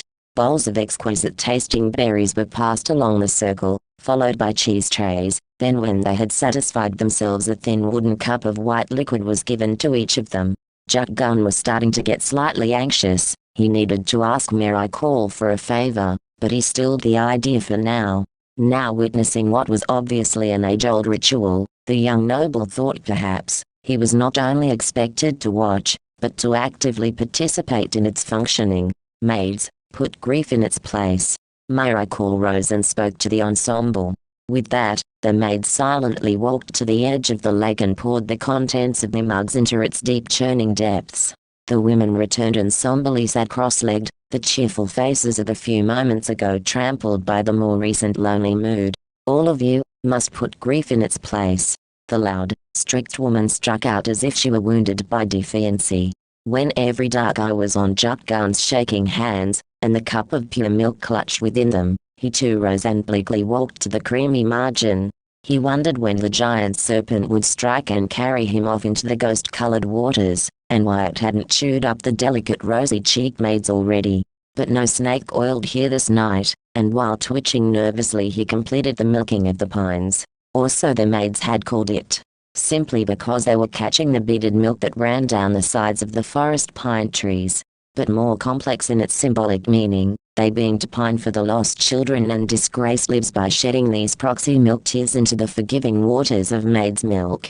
When the winter silence had calmed the young noble into a trance-like state, the choir maids sang their salvations to the harvest of stars up above. They were the same lyrics that the dwarf chief had vision sung to him, but even though it did not have the accompanying images to highlight the verses as lyrics had, it was still poignantly strong in its encouraging message. Now Jukgarn, will you take Maid Merciful to be your soul love and heart friend? Miracle asked confidently. The white-clad nymphs behind her joined in a soft familiar hum. Well, I have to discuss a matter of utmost importance with you. Jukgarn replied, averting his gaze from what he guessed would be a disappointing frown. You have risked your life in my waters, and you still do not wish to cherish this lovely maiden? She asked skeptically, pointing a slender finger towards Merciful. Jukgarn felt guilty again of his own foolish judgments. From the outset of his journey, he had wronged the people of the Count. Even when he tried to help them, he failed and wetted his hands almost inexplicably. Even with Flower Dawn, the nymph of love and happiness, he now thought he had acted as a fool and didn't open his heart to her when he had the chance. She must surely hate me, he thought, though it shattered him to admit as much. He didn't want to marry this Merciful, as pretty as she may be, as his heart was already swept away by Flower Dawn. However unrequited that love would be, he knew he could not share his love with any other. Chapter 15. An unusual proposition. He stood within the semicircle of maids, and shared the plea for the Count with them. He told them of the entire journey through Ashings wilds. It was late into the twilight when he had finished. With his voice tingling with hoarseness, he swallowed a gulp of fresh rain water from the stone basin, and continued to ask this favor of the maids. Ashings Count will soon perish under the dismal ruling of my own father, Master Lord of the Lord's City. That is where I am from, dear maids, he said, looking at the astonished eyes of the frightened woman. I am a lord's servant, always, at least until I realized that Ashings Count is too beautiful and wonderful a place to corrupt, he said, trying to speak with a conviction he no longer harnessed. If I must marry one of your number to gain your assistance, then I will do so. I will for the Count and its tremendous creatures," he said, ending the speech, surprised he had just sacrificed his life and love to someone he hardly knew. But he didn't care. The righteousness inside him was too strong to hold back any longer. Already he felt like a different man. He felt like maybe he could save his friends, that he could somehow, truly save the magical Count itself. Jukgarn didn't comprehend what was changing inside him, but the maids must have felt it too, for they believed him. And with Miracle clinging to his arm, they walked through the chilling winds and back to her private chambers. Miracle and he had talked until the grey light of morning. For he asked her if it was possible for the dream scent, which was usually spun randomly to persuade chance male wanderers, could be intentionally directed at a prepared recipient. She said it was quite possible, as that was exactly what they had done to him when Jukgarn was slumbering in the hut. Perfect, then could you dream send a flower dawn an encouraging dream of love and happiness filling the Count? He said quickly, knowing time was now wearing thin before Nemescal would be detected. It's unusual to send to a female, but our power should permit it, the woman said, rattling her fingers on the table uneasily. She was clearly quite shaken at what Jukgarn had told her of the Count's future. Good, then blat her with everything you've got, make her regain belief and faith in the Count, he said before rushing out the door. Wait, you are going to marry the maid, aren't you?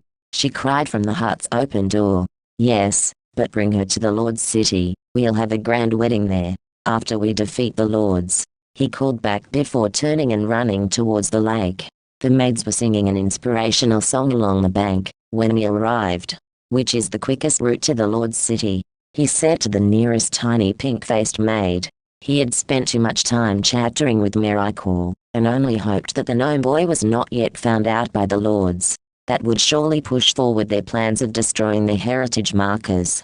And if Jukgarn assumed correctly, the cruel sludge of wastewater would be the device of choice. No, wait. Just tell me the fastest possible way to the wastewater lake, he said before the nymph could answer. The ghastly thought of his beloved flower dawn being eaten up by the potent acids, changing his mind. Well, you could walk to the east and cross Kevin's Creek, then hurry southward. By next dawn you should be at your destination, she said, her eyes bright and desperately helpful. Too long, I need to get there before nightfall, sooner if at all feasible, he said, sweat gathering on his forehead despite the cold. Well, I'm not sure, the girl started sadly, but was interrupted by a splashing in the water. In alarm, Jukgarn pushed the maid away from the shore. The snake is coming, he yelled to her and jumped a few feet backwards himself. The nymph giggled and tidied up her nearly rustled hair. That's no snake, silly, it's only Merlin. Right, double quotation mark. He watched as a shapely woman drew herself out of the milk lake. She was quite buxom and was clad in a revealing white, armless dress. Jukgarn averted his gaze, and felt the flush of crimson embarrassingly on his cheeks. He was glad that the chill wind had tinted all of the girl's cheeks the same red hue. Where is the serpent? Jukgarn asked, scratching his head conscientiously. Oh, but it isn't real. You see, Merlin casts the image in the water to frighten away the trolls. She's an illusionist, you know. Gosh, we'd never get any husbands if we had a real water serpent. The two girls giggled together. Well, it fooled me. I almost drowned myself for fear of it, he responded in slight annoyance. But you made it, and that's what counts. The short girl laughed and hugged Jukgarn around the waist. Fine, but I must get to wastewater. You're sure you don't? I can get you there. Merlin broke in with a flash, and a most exciting smile. The charge will be coming any moment, to drop off another maid. Maybe you can get a ride with him, she said, taking a breath of air. A breathtaking action in its own right from Jukgarn's view. Charge? He asked, growing puzzled. He's the one that brings more maids when we've got room. We dream sent to him last night when we found out you're marrying Mercy Fall. He's going to come from Horseshoe Forest, and will pass wastewater. Maybe on his way back you could get dropped off there, she said, nodding towards the young noble. Jukgarn felt chagrined. He really had to marry the maid. What a situation he had gotten himself into. That sounds fine, thank you both, he added pleasantly. They had only waited a few minutes when a beat of wings clapped through the howling wind. Jukgarn watched as a small shape became visible in the distant tree tops. Soon the charge was right above, and circling around for an open landing area. The horse beast clunked to the ground. His immense, golden wings folded and ducked neatly into the broad, smooth back. He was tall, almost 18 hands at his soft feathered shoulders. Saddled on the creature's back was a woman, with only rags covering her. She was sobbing and calling her child's name between gasps. The two white-robed maids he had spoken to tended to her and rushed the broken woman off to see Miracle. Jukgarn turned his gaze back to the majestic animal and watched as it preened its thick coat. It was an awesome sight, and he would not have been surprised to find out that the sparkling feathers of his wings were real gold. Jukgarn then started forward to the charge. "Wait, Jukgarn. Stop!" Mylin cried from behind, running from the tiny hut. "I was about to ask him if I could ride back with him," he said, growing impatient. "You can't, at least, I mean not like that," she said anxiously. "Like what?" "Right double quotation mark, like a man, you silly oaf. That's why you need me," she answered. "What are you talking about?" shouted back a crazy Jukgarn. "I'm going to change you. My magic is illusion. I can make you be perceived by others as another person or object. That's how I form the snake. I use the spell on myself," explained Merlin. "But, why do I?" he asked foolishly. "The charge transports maids, women, but only because he gets your fee that Miracle gives him generally, or other material gifts that new maids might bring, to ensure he'll continue the service. Without the charge our maids would never make it through the dangerous count unmolested." "You mean, you're going to," he began, tensing his confused psyche for the blow, "transform you into a woman?" Mylin finished the humiliating sentence. "There's no other way you can make it back in time. He won't give you a free ride, Jukgarn. Is your mission important enough to sacrifice your fragile ego?" she said for the first time, sounding critical. Jukgarn felt awful. Of course it was. He grabbed her hand and walked to her hut. Within a few minutes Jukgarn emerged from the tiny bungalow, as a well-endowed young maiden. Mylin walked with him back to the charge. Other maids poked about him, obviously finding sly humor where it was hidden from him. He bounced slightly, and looked at his slender figure. He was actually a fair picture of beauty, if he did say so himself. Though when he slid fingers across his thin forearm he could feel his better-than-average thews. "My true form had not changed," he whispered excitedly, "only the way people or flying horses see me. Right double quotation mark, charge. This is, Jukgarn. You take him to Wastewater. He's going to get married." "Okay," the nymph said, stifling a laugh. The horse grunted and lowered its grand neck, welcoming the passenger to mount him, with its silver-white mane blowing like silk in the wind. A few maids watched as the great beast spread its wings and galloped in a small circle. Jukgarn held on tight to his mane, white tufts clenched in the youth's nervous hands. He had never ridden anything before in his life, especially not a flying creature. When they were running at a fair clip in their widening circle he broke off and out. They shot straight toward the lake. It didn't look like they were going to make it, though they had tremendous speed now. Jukgarn shut his eyes, and pressed up close to the furry beast. The huge span of golden wings beat down hard. Whoosh! He felt a difference in pressure. There was force on his back and neck as they rose in altitude. He regained a normal stature on the back of the charge. He looked behind and saw the maids waving from far below. Then he looked directly down. They were certainly high up. The heavy wind was picking at his skin. The snow began to fall again. It was cold, so he nestled into the warm fur of the animal and closed his eyes again from the stinging rain. He hadn't truly slept since he awoke outside Maid's Milk yesterday, so it would have been pleasant to sleep on the comfortable beast, but the dangerous mission still ahead kept him alert, though he didn't relish the idea of arriving as a woman. However, Merlin had assured him that her illusion would wear off soon after reaching Wastewater. If Jukgarn got the charge to drop him off just before it, then during the short walk he hoped he might fully recover his normal appearance. He peered out westward, and saw the glistening banks atop Mount Boone. He felt the strange courage grip him again. It was like he was gaining experience and strength, as if his body had been hungry, and then satisfied by an unknown nourishment. He felt that way yesterday when he plunged into the milky waters, though that food had not been strength, but a feeling of faith and hope. He wanted to pursue that query further, but decided to simply accept it for now, gratefully bathing in its rejuvenating spirit. He saw the distant ruins of Mark a little to the west of his view. Memories of the treacherous which clouded the icy picture. He had been forced to kill her, and still hadn't dealt with those emotions. He settled it within himself by the realization that she truly was nothing but trouble. And in the Count that he wanted to see, there was no place for a creature who rejoices in evil and in hurting others. Jukgarn had his taste of death, and perhaps knew better now how to help other and himself avoid such actions again. The grey clouds had turned a darker shade when the hail started. Large chunks of ice zipped past them. More than once Jukgarn was clubbed by a fair size piece upon his pretty golden locks. The charge dived downward. He thought to perhaps put more distance between us and the sharp-shooting clouds. But when Jukgarn rubbed the damp hair away from his eyes, he saw the waste water looming in the distance. "Down, take me down. Here is fine, Mr. Charge," Jukgarn called to the beast, checking his delicate slender hands for any sign of change. They landed in short stint of vegetation. The desert stretched before them and Jukgarn dismounted from the winged creature. With a few deafening beats of muscled appendages he was off and swirling to the prim heavens again. Jukgarn shivered and straightened his dress. Really it was the robe Miracle gave him. When would this cursed spell wear off? He wondered. It was early still, not yet noon. He would most likely make it to Wastewater before midday, which was what he had intended before he left the city. As long as his father and his string-pulling figureheads weren't yet at Wastewater he could afford to slow his step. But until he had ascertained that, he would rush to the metaphoric waters without halting. His love for Flowerdawn shone through the sorrowful surroundings. "Even if you don't love me back, I will always love you," he bantered while jogging.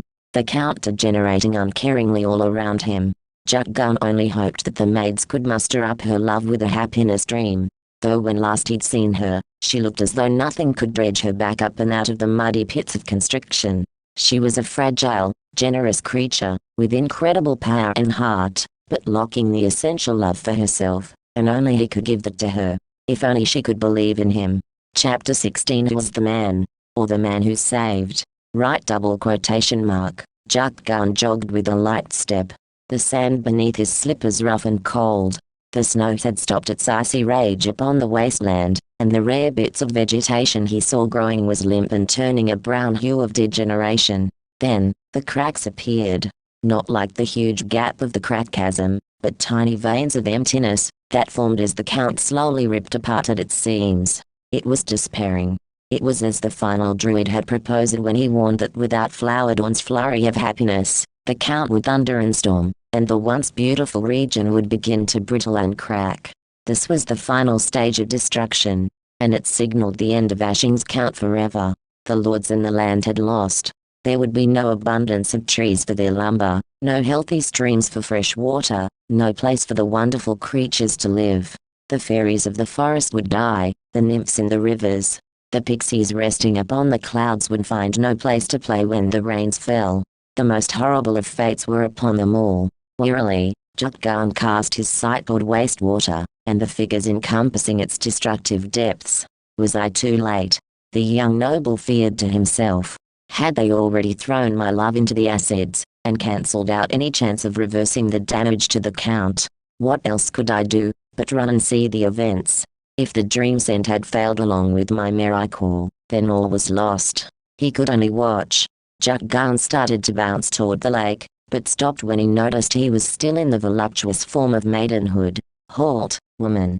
A deep-throated voice called from behind. Jukgarn whipped his head around to see a large, rough-faced soldier, striding towards him. It was sure to be a difficult situation, worried Jukgarn as he had heard about some of the escapades those enlisted men took part in when taking prisoner a soft-skinned young female. Well, you're a tiny thing, aren't you, lass?" The soldier sneered, eyeing Jukgarn greedily from head to foot. "You don't understand, sir, you see." "Damn it," cursed Jukgarn. Even my voice was a soft, enticing melody. Thanks to Merlin's illusion. "Oh, I understand all right, you're intruding on Lord's business," he said, grabbing Jukgarn's arm, and pulling him close to his rotten-smelling uniform. No, stop it please. Jukgarn shrieked. The man sliding his arm to my back and trailing its creamy softness down to the struggling noble's waist. Now come on, missy, it's not all that bad, there's worse men than me you know. He laughed and pulled Jukgarn tighter to his stinking frame. Help! Jukgarn hoarsely screamed, and was surprised to find his own voice. What the hell? The soldier cried out in alarm as he stared down into Jukgarn's pale eyes, an unshaven face. He pushed the just transformed young noble away and stood gaping at what had just been witnessed. Jukgarn glanced at his fingers and saw the chipped and bitten nails. His hands were large and had returned to normal. Jukgarn dashed towards wastewater. What's this? He's a witch, or, guards alert. Catch that man. Right double quotation mark. Jukgarn shifted into high gear and made a beeline for the lake where he supposed he would find Flower Dawn, and of course his father. What is it, a shapeshifter? Jukgarn heard a soldier ask the first arrogant guard. No, it's the lad, the Lord's son, you know Jukgarn. Right double quotation mark. That's the prodigy, then it has come to pass. Right double quotation mark. Shut up, and get him you idiot, the Lords will have our heads if we let that pest disrupt the sanction. Right double quotation mark. Jukgarn pulled forward, dust choking him, and drying his sore eyes. I was lucky to have gotten out of that predicament. He whispered to himself gratefully. Again, the luck. I hadn't realized what a wise decision it had been on Lorik's part, to have us challenge the boon. It had saved my neck more times than it should rightfully been spared. But as is of all things or events, the chance must sometimes fail. The bread occasionally falling but upside down. Right double quotation mark. And now his luck had run out. Jukgarn was herded up by a small division of soldiers, and escorted to the acid pool where he saw his father huddling in a small circle with the other tall, gaunt-looking lords. Lubris strolled evilly to the rim of the poisoned waters and stared out across the bubbling surface. He grinned coldly, and revealed the green wolf in his clutch. He hefted his arm above his head. It begins, and ends now. He chuckled and glanced backward toward Lorik and Flower Dawn being held by two grey-clad soldiers, with faces like chipped stone. Lorik dipped his head, and it dangled as if his neck was snapped. With a great sweep of the forearm, the emerald ducked up to the dead sky that had suddenly halted its frozen tears. Jukgarn saw its descent and opened his eyes wide. Flower Dawn locked her own gaze and began muttering and crumbled to the ground. Lorik didn't utter a sound. A great clap of thunder shattered the silent group, and the lords laughed heartily at the spectacle. A green mess of steam and frizzle spread and immersed into the waters, and the wolf was dead. Jukgarn raged at the lords' laughter. Did they not see the count shivering in anticipation of its final destruction? You've got to stop while you can, father. Listen to me. For once just listen to me, your son. You're destroying the land, not the inhabitants. Can't you see that both are inherently connected? There'll be nothing left, not even for you. Jukgarn cried, but the guard shoved a thick hand to his throat. Lord Lubris, we've caught the deserter Jukgarn. Shall we put him with the others? The head soldier shouted unfeelingly. Tolzia came to the side of Jukgarn's father and they conversed. Sweat wobbled down Jukgarn's forehead, and the guards laxed their grip enough for him to tug out the swaddling of crisp velvet Lorik had kept his emerald wrapped in. Noble youth, do you swear allegiance with the lords, and promise to not interrupt the proceedings hereafter? A zealous-looking Tolzia asked. Jukgarn's father shifted from foot to foot as they waited for my answer. Jukgarn mopped his own forehead with the cloth and glanced at the dwarf and nymph both studying him. No, Jukgarn said, teeth tight against his jaw and eyes burning into the lords. Then you'll share the marker's fate. And with a simple wave of his wrinkled palm, the guards grabbed the young noble again. Jukgarn's father cast his eyes out to the waters, briefly, before the capped smile crawled across his lips once again. Jukgarn stuffed the cloth back into his jerkin, and heard a tiny tinkling of glass clatter to the ground. He was bustled off to stand behind Lorik before he had a chance to check the ground for the strange noise. Lorik reconciled with Jukgarn in a quick nod of understanding. The dwarf began to sing a sad song, and this now boiling storm caused great walls of green-brown acidic steam to blow upwards from wastewater. Jukgarn screamed for his father again to try and make him see that the count will self-destruct if they kill Flower Dawn, and then there will be nothing left, even for the lords. Lub responded, but was already too far into the proceedings. He was determined to destroy the heritage markers, no matter what the cost. Lorik nudged Jukgarn. They saw the vial. Jukgarn then realized why the dream scent didn't work. Dawn hadn't slept. The lords pushed Flower Dawn toward the edge of the wooden platform. Then Lorik whispered to Nemescal as the lords bellowed a ritual verse. Blackness thundered, the rising steam illuminated with heaven-sent lightning. Flower Dawn began to cough. Meanwhile, under concealment of the fog, the gnome retrieved the vial and handed it to Jukgarn. He rushed up the platform and caught Dawn's arm, and she swang perilously above wastewater. The guards rushed to the structure and Dawn struggled with Jukgarn, to finally let her rest. She was broken and had no faith left for the Count. He hauled her back up, and the storm raged again. The soldier climbed the platform, but before they could reach Jukgarn, he motioned at Flower Dawn to drink the liquid contained in the vial. The guards then rushed the noble, while Jukgarn lifted the nymph's limp body and threw her down to Lorik. He battled the guards on the teetering platform, until they finally restrained the youth. And told Seer along with the other lords, and a reluctant-looking Lubris shouted at them to throw Jukgarn into wastewater. "Begone with the boy," screamed one of the lords. "Stop." Jukgarn yelled back, wildly calm, and feeling another tingle. Another wave of thunder now frightened the lords and soldiers. "Lorik, awaken the Hamadryad!" Right double quotation mark, and light burst through the midnight clouds. As if explosions of fresh sky erupted, and cleared the black swirling masses in the sky. The trees ripened back to life, out of their decaying state. The sand grew thick and warm under the feet of the lords. Lorik sang and all of the birds flew out from the trees and began to chirp in accompaniment to his song. The soldiers knelt, and 100 flower dawns were seen fleeting back and forth between soldiers and animals and even the lords. Jukgarn climbed down from the structure, past the reeling guards. Cries, tears, and trembling smiles filled the scene. The fanciful smells of the land returned. Flower Dawn returned to her limp body, heaving exhaustedly. It was at the time that Buragan arrived with the druids. Buragan approached Jukgarn, and quickly explained how he escaped the dungeon, but never lost faith in him. The druids then took control of the whole group, eventually leading the lords and soldiers back to the city. Jukgarn knelt to Flower Dawn, and kissed her damp forehead. "I do love you, and will always," he told her. She wrapped her arms around his neck, and kissed him back.